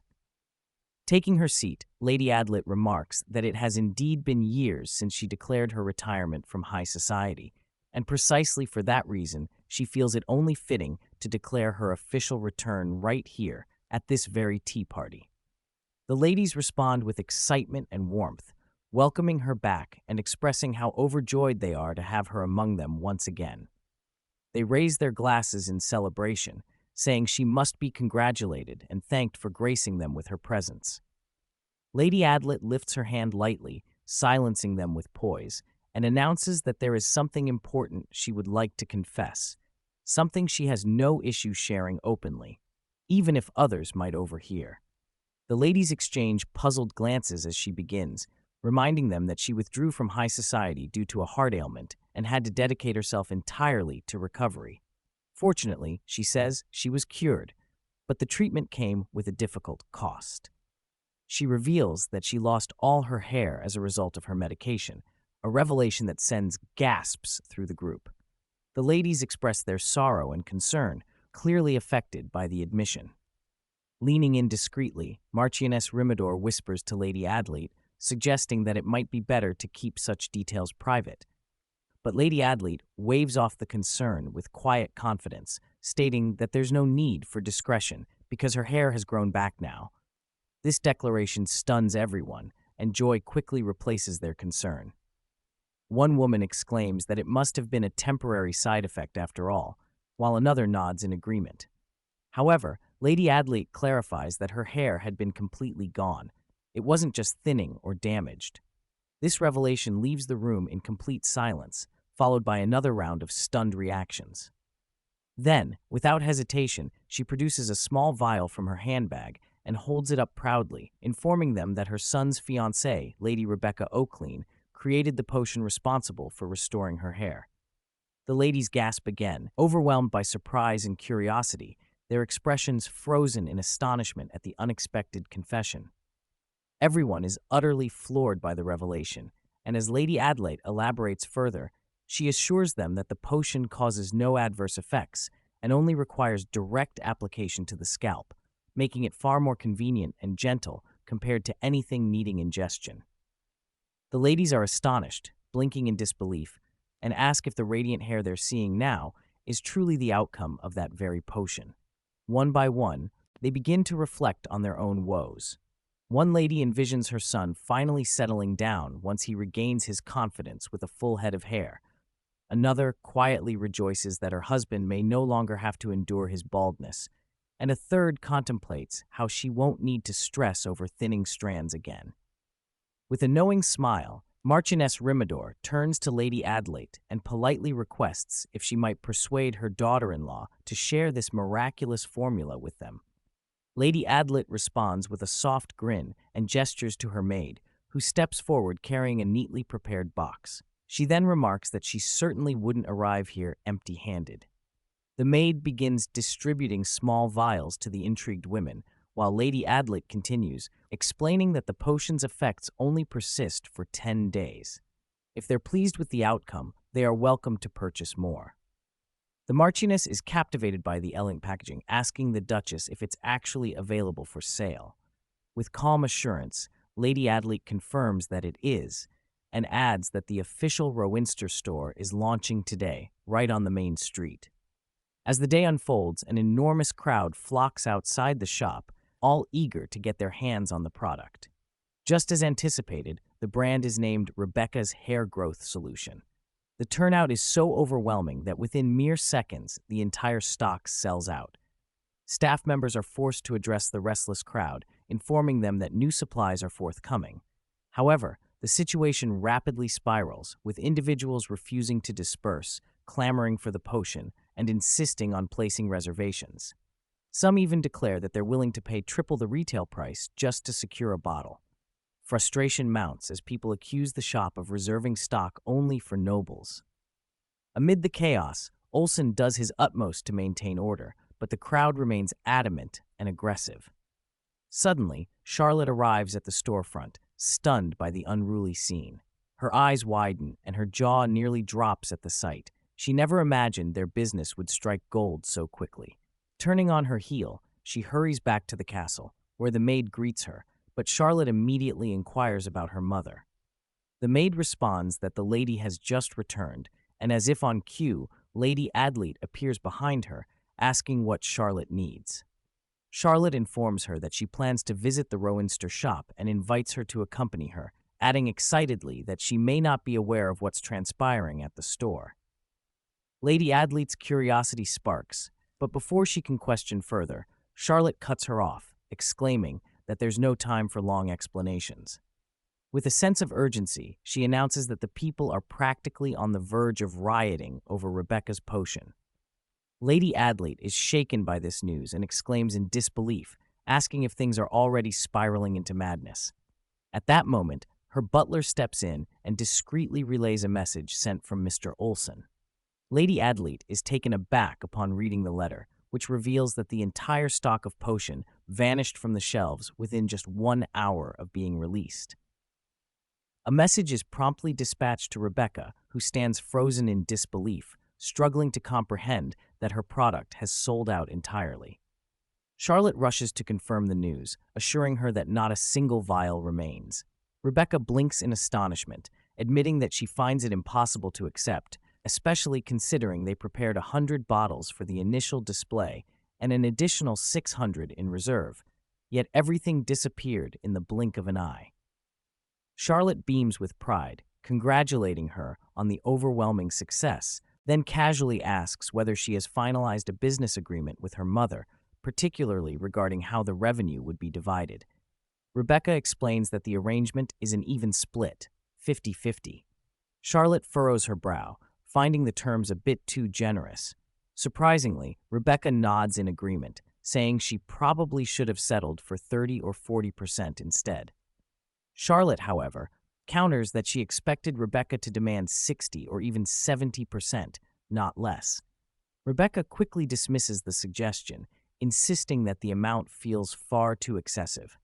With an exaggerated sigh, Charlotte remarks that Rebecca clearly lacks the cutthroat instincts of a true businesswoman, but then shrugs, pointing out that the money will ultimately become hers regardless. Rebecca tilts her head in confusion, asking what she means. Charlotte grins and states that the answer should be obvious. Once Rebecca officially marries her brother, every bit of that profit will eventually belong to her. Rebecca leaps back, practically yelling in shock, exclaiming that she is absolutely unqualified for such a role. She begins panicking, blurting out how the Rowanster lineage is far too distinguished for someone like her, and how Carlyle is an accomplished swordmaster while she is merely an ordinary alchemist. But Charlotte simply laughs, assuring her that everything she just said is something her brother would firmly disagree with. She then flashes a gentle smile, saying that there's still plenty of time ahead, and they'll make it happen eventually. Rebecca, still flustered, stares at Charlotte's radiant expression, speechless. Later that day, when the Duke returns to the estate, he halts in astonishment at the sight of luxury items and extravagant treasures piled across the grand hall. Looking around with narrowed eyes, he turns to his mother and asks for an explanation. The Duchess, standing beside the collection, casually remarks that these are offerings sent by other aristocrats. Carlyle's expression darkens as he mutters that it's odd. He has declared multiple times that anyone attempting to curry favor through gifts will be personally escorted to meet their goddess, Artel. His mother, stepping closer to the stacked boxes, chuckles and softly informs him that unfortunately, these aren't meant for him. Raising a brow with curiosity, Carlyle smirks and wonders aloud who the intended recipient could possibly be. Just then, Rebecca appears nearby, startled by both the mountain of gifts and Carlyle's presence. Without hesitation, the Duke approaches and bows courteously, extending heartfelt congratulations on her triumph. Rebecca, still stunned, stammers that she genuinely doesn't know how to process everything that's happening. Carlyle chuckles lightly and advises her to start by taking a moment to celebrate the extraordinary milestone she has achieved, while adding that as for the gifts, they'll take care of discarding them promptly. Rebecca blinks in surprise, questioning what Carlyle means by that, when suddenly Charlotte steps in from behind, shaking her head and declaring that it won't be as easy as he thinks. She gestures toward a stack of ornate envelopes and mentions that countless invitations have arrived for her as well. Letting out a dramatic sigh, she reminds them how not long ago these same nobles shunned her as a pitiful widow. Everyone bursts into laughter, lightening the mood, and Carlyle then suggests that perhaps they should throw a private celebration for themselves once things settle down a little. He then glances at the time and says he ought to leave now, assuring Rebecca he'll see her later. She nods and tells him to be careful on his way home. As he stretches and walks off, she quietly watches him go, thinking to herself that this is the first time they've spoken since that awkward moment after the explosion. She had been unnecessarily nervous, believing he might be upset or uncomfortable, but now she feels reassured that maybe Carlyle never thought much of it at all. Meanwhile, Carlyle is carefully hiding his reddened cheeks, keeping his expression composed while walking away. Suddenly, a rushed "good morning" from someone nearby startles him, and he turns to see a group of noblemen gathered nearby, all looking impatient. They begin pushing and shoving, each trying to get closer to the Duke, insisting they have urgent matters to discuss. Carlyle blinks in disbelief at the commotion and demands to know what's going on. One nobleman steps forward and explains that he managed to purchase just a single bottle of Rebecca's hair solution before the shop ran out, and now they're unsure when more will be available. As he speaks, a man from behind suddenly strikes another on the face in frustration, yelling that his son's future marriage is in jeopardy due to his baldness. Another nobleman begins sobbing, lamenting that his young niece has refused to leave her room since losing her hair, and her debut is approaching rapidly. He begs the Duke to help them obtain more of the hair solution. Carlyle is clearly overwhelmed and, for a moment, appears irked, but then breaks into uncontrollable laughter, which stuns everyone around him. The men glance at one another in confusion, asking why he's laughing at such a serious matter. Carlyle waves a hand, apologizing, and admits that while he had heard Rebecca's product was quite the sensation, he never anticipated this level of chaos. Growing more desperate, the noblemen beg him to use his personal connection to Lady Rebecca to procure additional bottles, swearing that they are willing to do anything to secure more. Carlyle appears momentarily unsure how to respond, but before he can, his butler arrives, whispering that the training grounds are ready. Taking the opportunity, Carlyle turns to the nobleman and politely excuses himself, stating that his soldiers await and they'll have to continue this conversation later. He dashes away, leaving the noblemen bickering among themselves, desperate and irritated over their inability to obtain even a single bottle more. The butler watches his master run off and chuckles, commenting that lately the Duke appears to be in rather high spirits. Carlyle laughs as he jogs off, admitting that perhaps that's true, especially with the delightful women of his household constantly keeping life interesting. Judith arrives at her estate, where the butler greets her with his usual formality. Without pausing, she immediately inquires about the whereabouts of her husband's storage room. The butler courteously informs her that his lordship is currently occupying his study. Upon hearing that, she begins ascending the staircase, but is suddenly startled by the loud voice of her brother-in-law, Locke, whose unexpected shout makes her jolt in place. She yells back at him, scolding that he nearly gave her a heart attack. Locke rushes over and demands to know where she had disappeared to. With a tired sigh, she responds that she simply attended a garden party, sarcastically asking where else she would have gone and questioning what his issue is now. As he continues staring at her with concern, Locke leans in and quietly cautions her not to bring up anything about Rebecca in front of William at the moment. Judith's eyes widen slightly, realizing he also knows about it. Her mind drifts back to the social gathering, where noblewomen practically swarmed her with enthusiasm, pressing her for bottles of Rebecca's miraculous hair solution, making her feel like the last person to find out. Locke warns her once again that William won't react well if he hears about it. Judith huffs, muttering that she doesn't need him to tell her something so obvious. Locke hesitates before revealing that William failed yet another magical weapon experiment earlier that day. That revelation makes Judith freeze in disbelief before she storms down the hallway, flinging open the study door with a bang. Without waiting, she shouts at the figure inside, demanding to know how many more times he plans to fail. With a mix of sarcasm and fury, she mocks the situation, pointing out that while Lady Rebecca's fortune multiplies by the second, she is stuck watching her husband chase failure after failure. Locke listens from behind, completely stunned by her outburst, while William, undisturbed, remains lying on his bed. Judith growls in frustration, yelling that this is no time for naps and that she can't believe he's behaving this way. Abruptly, William sits up, rubbing his face, and asks what all the noise is about now.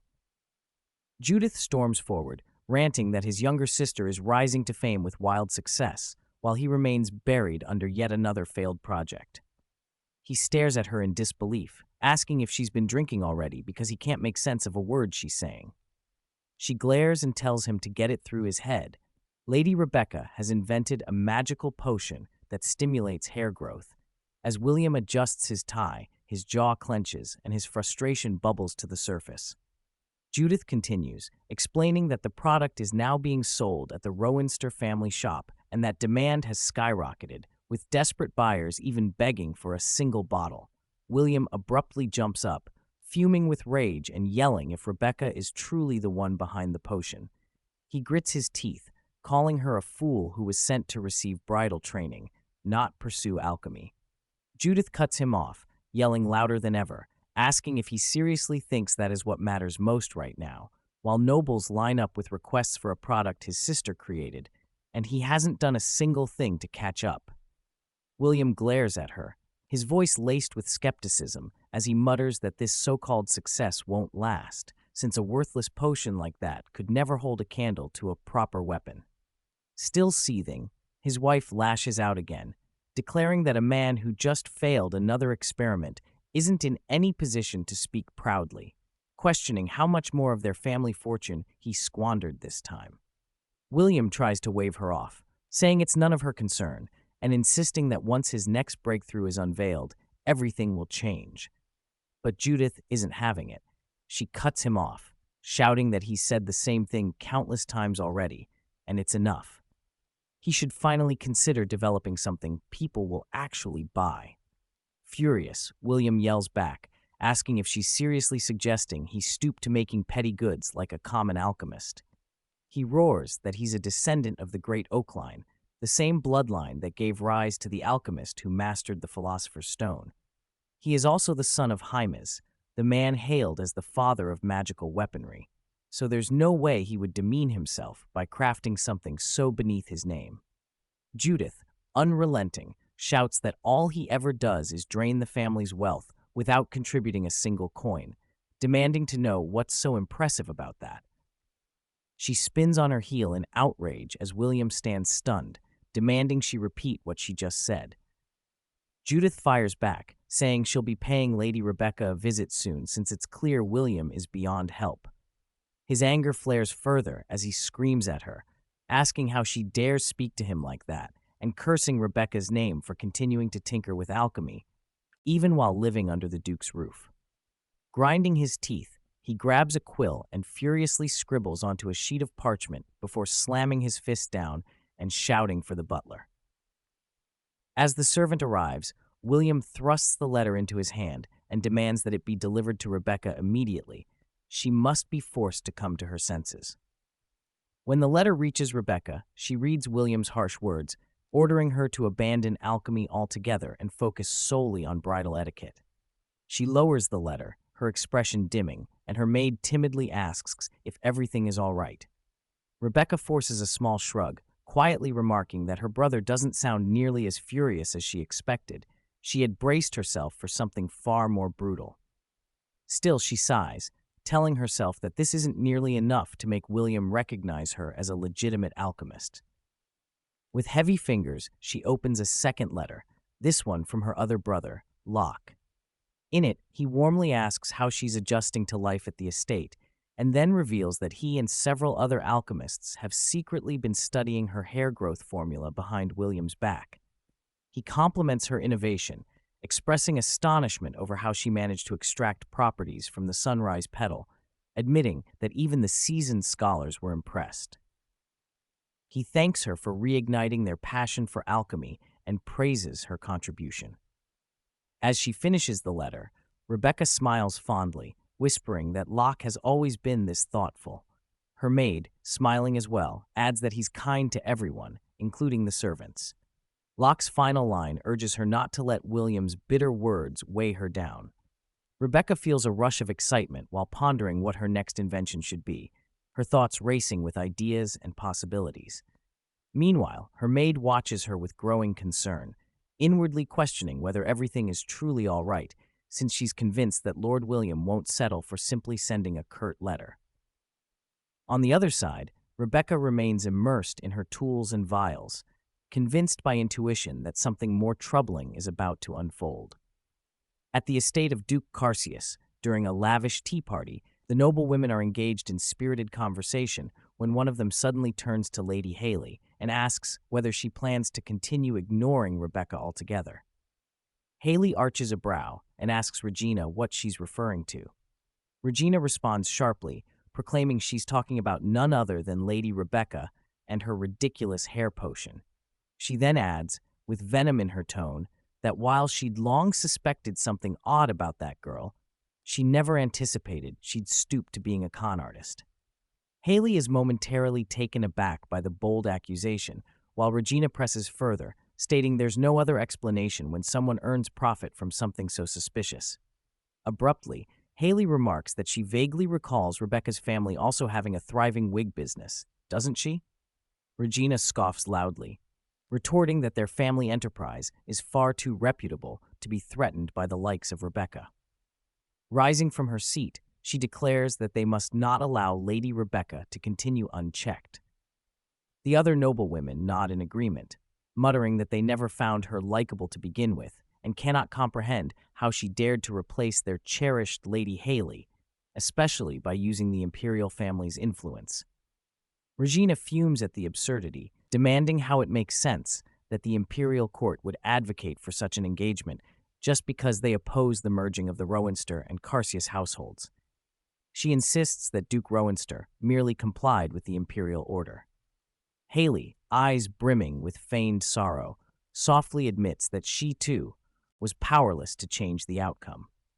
Her companions offer sympathetic looks, voicing their disappointment over her misfortune. Haley sighs and confesses to Regina that she has tried to live quietly for a while to mend her broken heart, hoping that everyone could respect her silence. Regina assures her that they do, and then makes a bold promise to teach Rebecca a proper lesson in her place. Haley blinks, asking what she intends to do. Regina smirks and replies that St. Marcetina's Day is just around the corner, and Rebecca is required to attend the ceremonial prayer gathering at the Grand Temple. Haley gently protests, claiming she doesn't want Regina to inconvenience herself over her troubles. But Regina beams with delight, exclaiming that Haley is far too kind-hearted for her own good.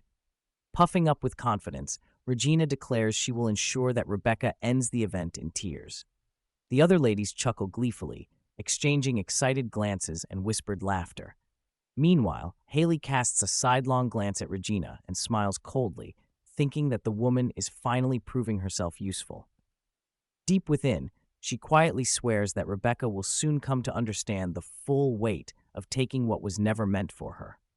Elsewhere, completely unaware of the brewing trouble, Rebecca remains tucked away in her workroom, her focus locked on the next alchemical breakthrough forming in her mind. Several centuries earlier, the Empire faced a dreadful calamity that blanketed the northern territories in an eternal frost.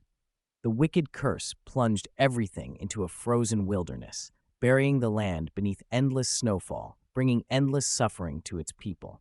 Then Priestess Marcentia appeared, offering her own life to counteract the witch's blight with divine power. Her sacrifice successfully lifted the enchantment, but she perished on the battlefield where she had stood. To honor her noble deed, St. Marcetina's Day was established. On this day, the entire empire, including the royal capital, gathers for a grand celebration at the High Temple. The saintess blesses the imperial household and nobility, while across the realm, priests and priestesses offer blessings to the citizens. Naturally, Rebecca prepares herself to attend the sacred event. She bows her head in prayer, noting internally that it's been quite a long time since her last visit to the High Temple. The entire Duke's family sits nearby in quiet reverence. Suddenly, a graceful woman with silver tresses framing her serene face appears. It is the saintess, the divine figure selected by the goddess Artel. Even the emperor cannot issue her commands, for she is the cornerstone of the empire's spiritual strength.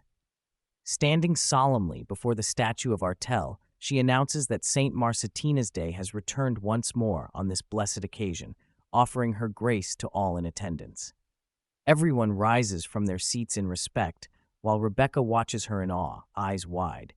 Carlyle leans toward her, whispering softly that now is the time to offer her prayers. Rebecca tightens her hands and then peeks at him through half-lidded eyes, pondering quietly if their encounter had been divinely arranged. If so, she feels deeply grateful, knowing that her days have been filled with joy, and silently vows to work even harder moving forward. After the prayer concludes, Charlotte stands, mumbling that their mother is taking too long, and Carlyle has already departed to fulfill his duty guarding the emperor. Her irritation builds as she mutters that their mother still hasn't returned, growing more impatient by the minute. Rebecca gently urges her to be patient, confident the Duchess will return soon. Unexpectedly, a flurry of movement draws their attention as Regina strides forward, calling Rebecca's name. Rebecca blinks, confused, unable to place her. Offering a polite greeting, Regina beams brightly. Leaning in, Rebecca murmurs to Charlotte, asking if she recognizes her. Charlotte quietly responds that she's Regina, who had sent several invitations before. Regina steps in closer, declaring that she's had so much she wanted to discuss and regretted never getting a proper chance due to all her declined invitations. Rebecca offers a composed smile and explains that she had been overwhelmed with obligations, expressing gratitude for the invitations and apologizing for not attending. Regina, still smiling, lifts her fan with a pointed gesture, demanding to know how someone could be so endlessly busy they can't spare time for even one gathering. Charlotte quickly interjects, asserting that whether Rebecca attends or not is her personal decision, and no one has the right to question her that way. Regina politely requests that Lady Charlotte excuse them, expressing that she wishes to speak with Lady Rebecca alone, claiming she intends to offer her a chance to make things right. A hush falls over the noble women nearby, all keenly observing the exchange, while Rebecca stands there puzzled, unable to understand Regina's intent. Without warning, Regina raises her voice, accusing her of orchestrating a recent scam. The murmuring crowd tilts in confusion, uncertain about what sort of scheme she could be referring to, while Rebecca stiffens in shock, fists clenched, and demands an explanation. Without pause, Regina declares that she's referring to Rebecca's so-called invention, the infamous hair growth solution.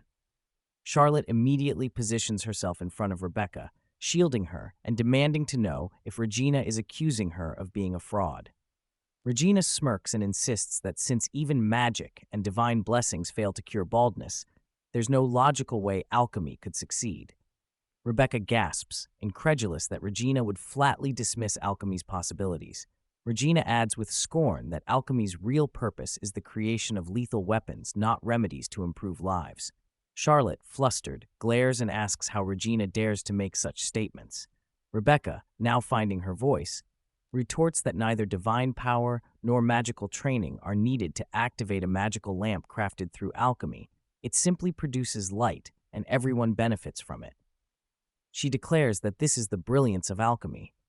Regina interrupts, telling her to stop changing the topic, but Rebecca presses forward, stating that it's alchemy that allows for such daily comforts and insists that it deserves recognition as an equal to holy magic or sorcery. She proclaims that even Regina is likely living more easily due to the inventions made possible by the craft. Charlotte, watching her speak so passionately, is struck by how much Rebecca cherishes alchemy and secretly thinks she might be the Empire's, or perhaps even the entire continent's, foremost advocate for the discipline. Still yelling, Regina maintains that regardless of what she claims, the product is a scam and that numerous people have already suffered because of it. Rebecca furrows her brow, baffled, and demands to know what she means by victims. Regina confidently states that it's because of the potion's effect. There's now no way to discern who is bald and who isn't.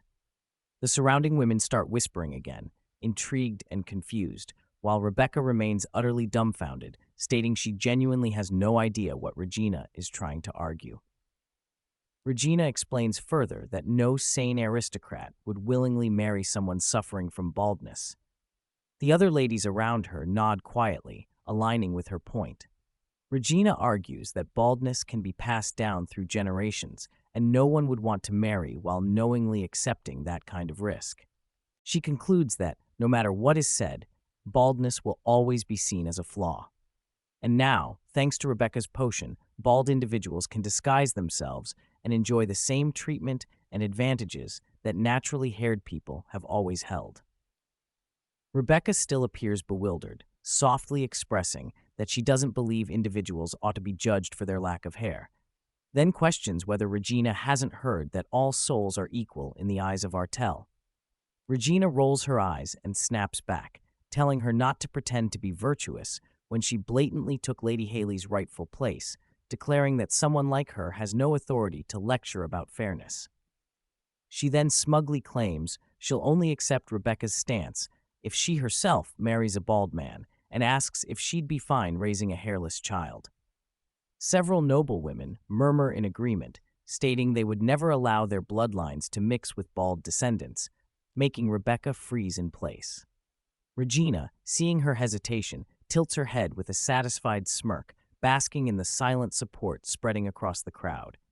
But soon, voices begin rising in opposition as some noble women speak up in Rebecca's favor, insisting that being bald is not a moral failing, nor should it be considered shameful. Others openly question how Regina could justify ostracizing someone over such a trivial matter. A few of the gentlemen nearby also chime in, asking Regina what harm bald individuals have ever caused her.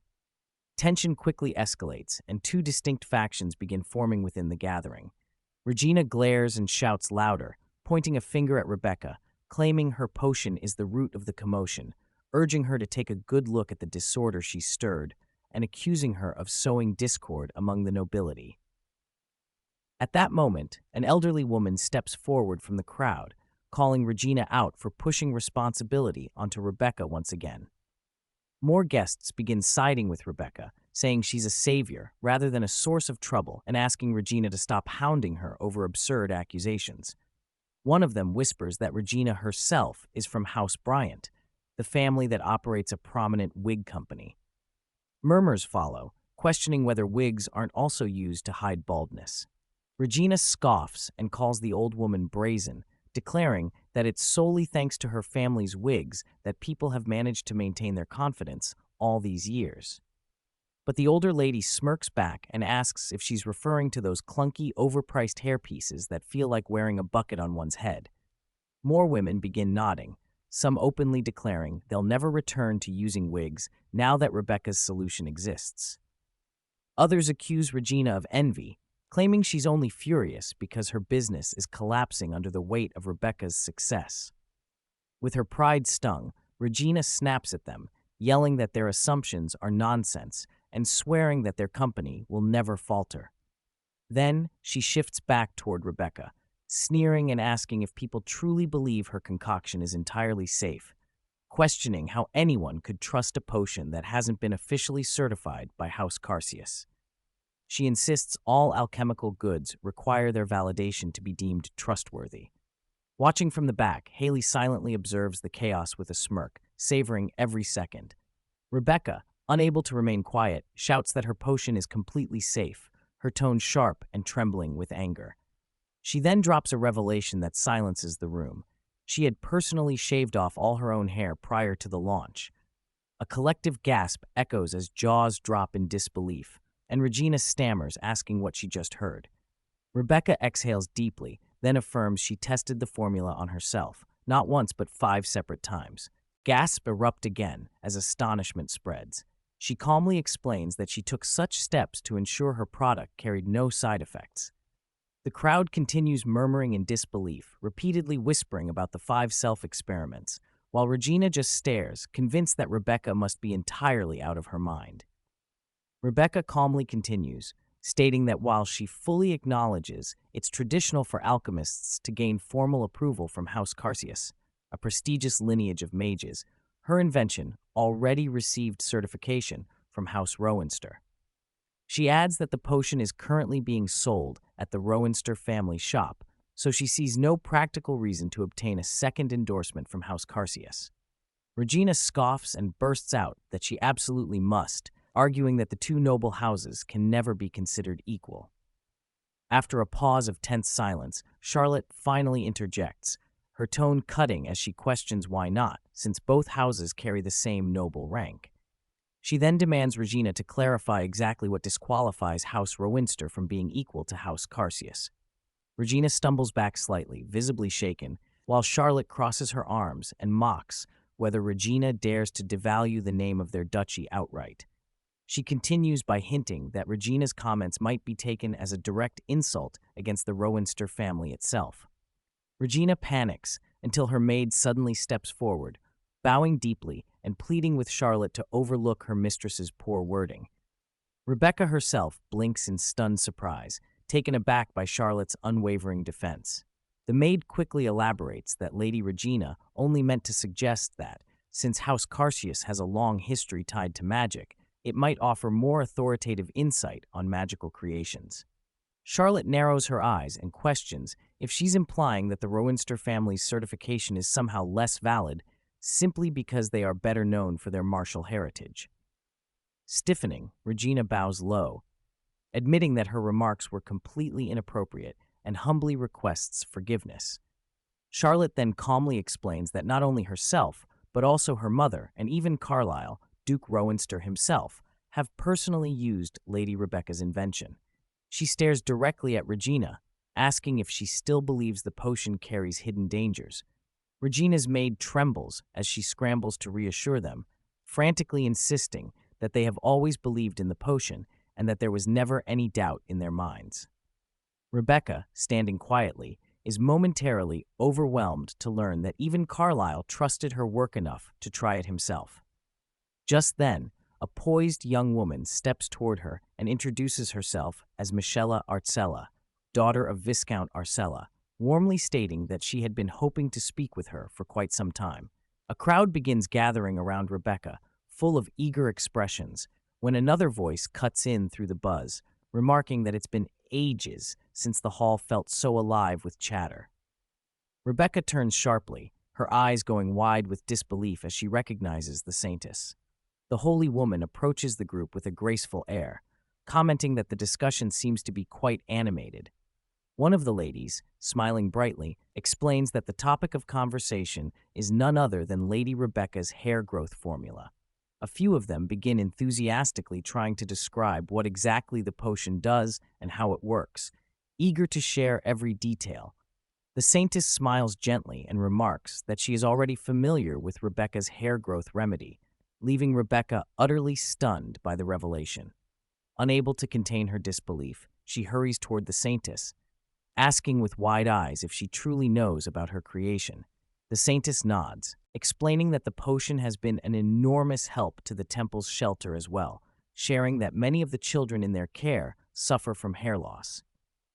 She elaborates that when a mother experiences nutritional deficiencies during pregnancy, it's not uncommon for the child to be born with weakened or no hair. She adds that, just recently, a mysterious donor provided a large supply of Rebecca's potion, and as a result, numerous children now have thick, healthy hair for the first time in their lives. Rebecca beams with joy, heart swelling at the thought of her invention bringing comfort to others. From the side, Regina watches the moment unfold with bitter envy, unable to believe the scene before her, inwardly groaning that if things continue like this, Rebecca will win everyone's hearts. She suddenly interjects, raising her voice and addressing the saintess, claiming that the potion's effects are temporary and only last for 10 days. She argues that once the children lose their hair again, the disappointment will surely be worse than never experiencing it at all. The Saintess lets out a soft sigh and responds that the children are already well aware of the potion's limits, but they still chose to use it because, even if just for 10 days, they wanted to feel what it was like to have hair. She concludes that Lady Rebecca has given them something far more valuable than any cure, a reason to smile again, and that is something priceless. Rebecca listens to her words, overwhelmed with emotion, and takes a deep breath before speaking. She respectfully tells the Saintess that once the formula is stabilized and properly finalized, she will coordinate with Madame Adlate to ensure regular shipments are sent to the temple. Her voice steady, she promises that this small offering will continue to bring comfort to the children under their care. The Saintess offers Rebecca a gentle smile, thanking her and expressing that the children will be overjoyed, adding that she's genuinely thankful for her willingness to support them, and as a token of appreciation, she wishes to share a prophecy. Gasps ripple through the room, with several guests whispering in disbelief that not even the emperor is often granted such divine insight, yet a single noblewoman is now receiving a revelation. The Saintess continues, stating with a serene tone that Rebecca's hair growth solution will soon become an immense blessing to the entire empire. At the edge of the gathering, Regina collapses to the ground, her legs giving out beneath her in sheer humiliation, while Haley turns away in silence and slips out from the crowd. The murmur of voices rises once again, spreading admiration for Rebecca's unexpected recognition. Rebecca, deeply moved, softly voices her gratitude to the Saintess, eyes shimmering. The Saintess leans closer, her voice a soft whisper in Rebecca's ear, telling her that she truly wishes her the best as she walks the path she's chosen. She adds that Rebecca should never hesitate to seek her out should she ever require guidance, and encourages her to come visit whenever she can. Overwhelmed, Rebecca's knees nearly buckle, her breath catching as her entire body trembles from the weight of the moment. Charlotte dashes over, gently catching her and asking with concern if she's all right. She then remarks that she, too, has been left breathless from the shock and admits it was hard to stand by while Lady Regina attacked so viciously. Rebecca, still trembling, can hardly form words, her thoughts spinning around the fact that the Saintess herself had chosen to stand by her. Charlotte clasps her shoulder and quietly says that, above all, it's a blessing that the Saintess publicly defended her, especially when no one expected such favor. After returning home, Rebecca recounts everything to Lady Adlate, who is mildly taken aback by the revelation, now understanding why she found her weeping. Rebecca declares she will never forget the day she received the Saintess's prophecy and backing. Even Charlotte appears surprised by Rebecca's uncharacteristic enthusiasm, commenting to her mother that she has been acting this way since earlier. Lady Adlate chuckles and tells Charlotte to simply imagine the level of joy Rebecca must be feeling at this moment. Meanwhile, Rebecca abruptly turns to Charlotte, calling her name. Charlotte blinks and asks if she has finally returned to her senses. Rebecca then recalls something and inquires whether what Charlotte said earlier was true, that Carlyle had been using her solution too. Charlotte smirks and wonders whether Rebecca thought she had just made it up. With a playful wink, she reveals that Carlyle likely has no idea at all, explaining that she secretly gave his butler a bottle to manage his hair care routine. Since her brother delegates all personal grooming to his attendant, she doubts he even knows he's been using the potion. Rebecca shrugs at the thought, and Lady Adlate joins in, remarking that her son probably has no clue about the creams he applies either. Charlotte adds that sometimes it feels like all those expensive products are wasted on him. He wouldn't even notice if his butler rubbed salt into his scalp. Lady Adlate then gently advises Rebecca not to be discouraged by Regina's words, reassuring her that her alchemy is remarkable and urging her not to let petty comments leave a mark. Rebecca, however, looks confused at the mention of Regina, prompting Charlotte to ask if she's already forgotten who she is. Rebecca frowns slightly, admitting she remembers her only vaguely as the young woman from earlier, but says she had been so mesmerized by the Saintess that everything else faded. She then scoffs inwardly, mocking Regina in her thoughts. A few days later, Carlyle visits his mother, his silvery violet hair glinting under the light. Lady Adlet's gaze fixates directly on his head, and she smiles, murmuring that it looks quite pleasing. Carlyle appears puzzled, prompting her to wave it off casually and tell him it's nothing. As he sits, Lady Adlet informs him that she summoned him because an unusual rumor is circulating among the noblewomen. Carlyle frowns immediately, remarking that they are always gossiping, but his mother tells him this one is a bit different. It concerns Rebecca. According to the rumor, the entire royal family pressured him into becoming engaged to Rebecca, thereby pushing Lady Haley aside. Carlyle stiffens as she continues, explaining that people believe he admired Lady Haley, but bowed to imperial demands to marry Rebecca instead. Carlyle gasps, asking if House Carseus is behind this slander again. Lady Adlet nods thoughtfully, stating it's only her guess, but suspects they are trying to save face now that Rebecca's popularity is on the rise. She stresses that Rebecca's reputation cannot afford to be sullied further, and insists Carlyle must take action. She hands him an invitation and tells him to accompany Rebecca to the opera that evening. Carlyle looks bewildered, asking why such sudden plans, and Lady Adlet clarifies that she's asking him to take Rebecca on a public date.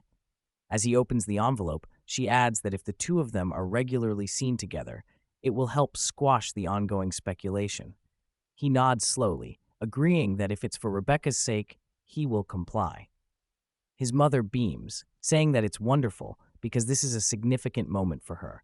When Carlyle asks what makes it so crucial, she rises from her seat with a spark in her eye, declaring that Rebecca has finally grasped the true potential of alchemy. Now that she's reassessing past failures and identifying products that can be commercialized, she must stay focused. Slamming the table, she adds that Rebecca cannot be distracted by malicious gossip. She then firmly instructs her son not to inform Rebecca about any of this, predicting that the girl will only brush it off and claim she doesn't mind. Carlyle agrees, assuring her that he understands, and tells her he'll go see Rebecca immediately. Later, he arrives at her workshop, which is shrouded in smoke. He lets out a small laugh, commenting that this place never fails to surprise him, and calls out her name. From within, Rebecca answers, welcoming him in between coughs. He steps closer and asks if he's interrupting something. With her back turned, she waves him off, saying it's nothing serious, and invites him inside. The window is ajar, letting the smoke ventilate the room as he takes a seat and asks if she's been busy lately. Rebecca responds that Madame Adlet asked her to think about her next project, so she's been sifting through her older inventions. He glances at something across the room, recalling his mother's words about how pivotal this period is for Rebecca. Suddenly, he tells her there's something on her face. When she struggles to find it, he offers to help and steps forward, asking if she's comfortable with that. Taking out his handkerchief, he gently wipes her cheek, grinning. She blushes and pulls away slightly. He remarks that his mother and sister both seem to have very high expectations of her.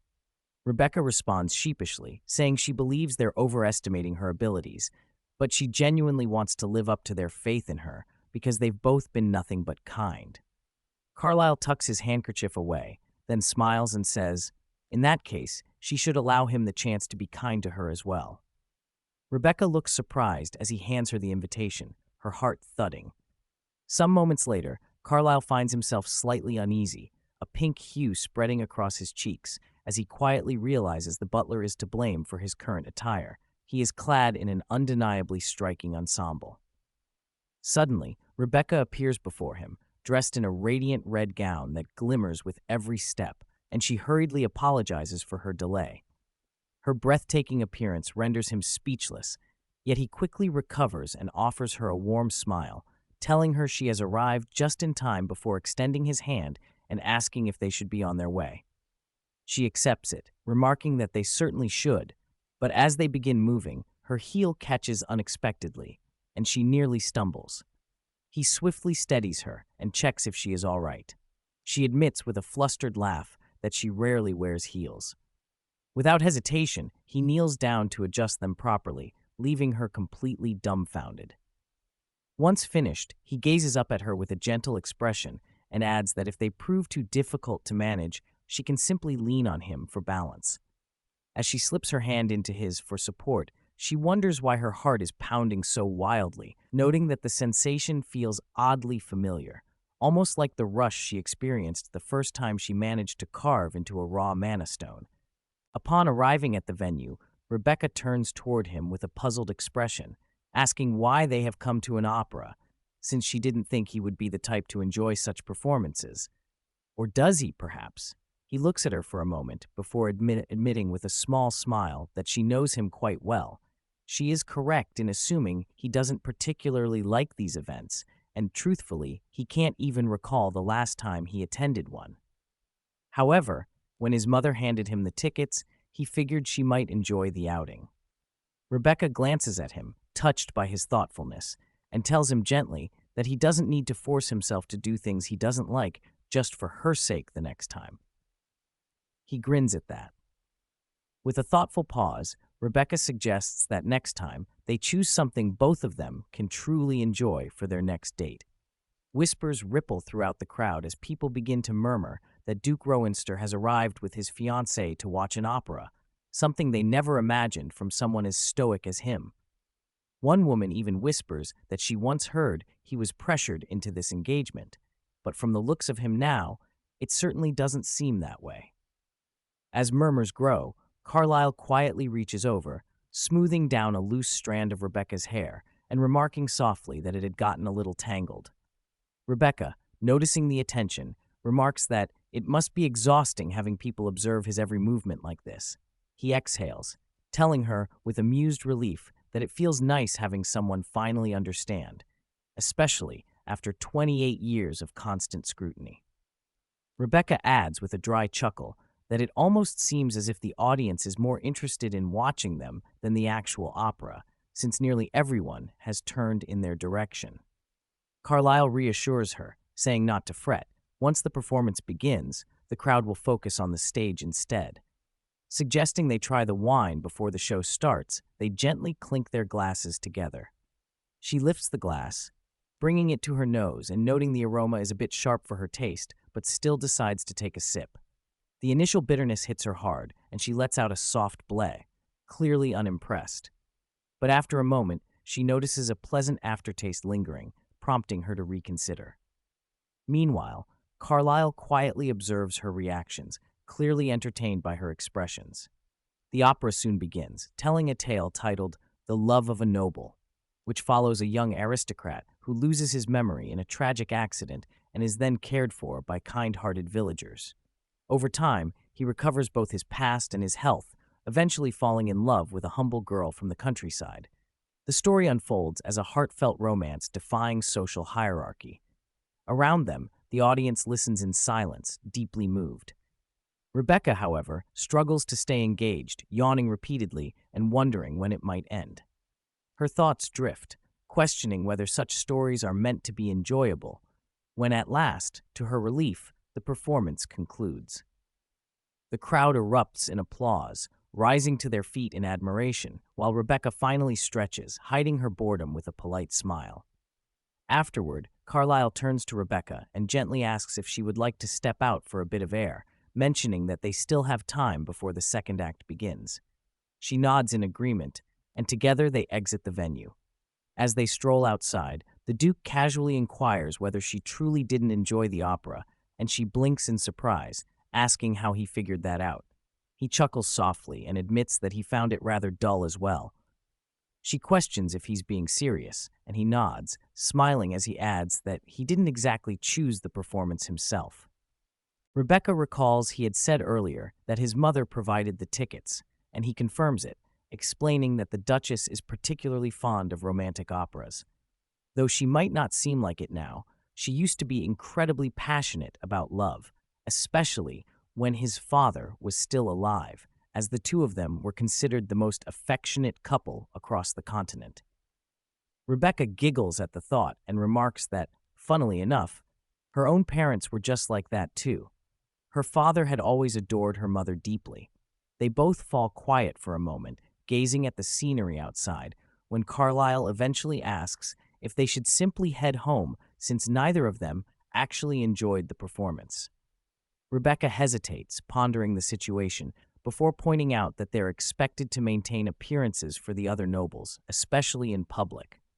Carlyle listens, then grins and agrees, his eyes warm as he watches her speak.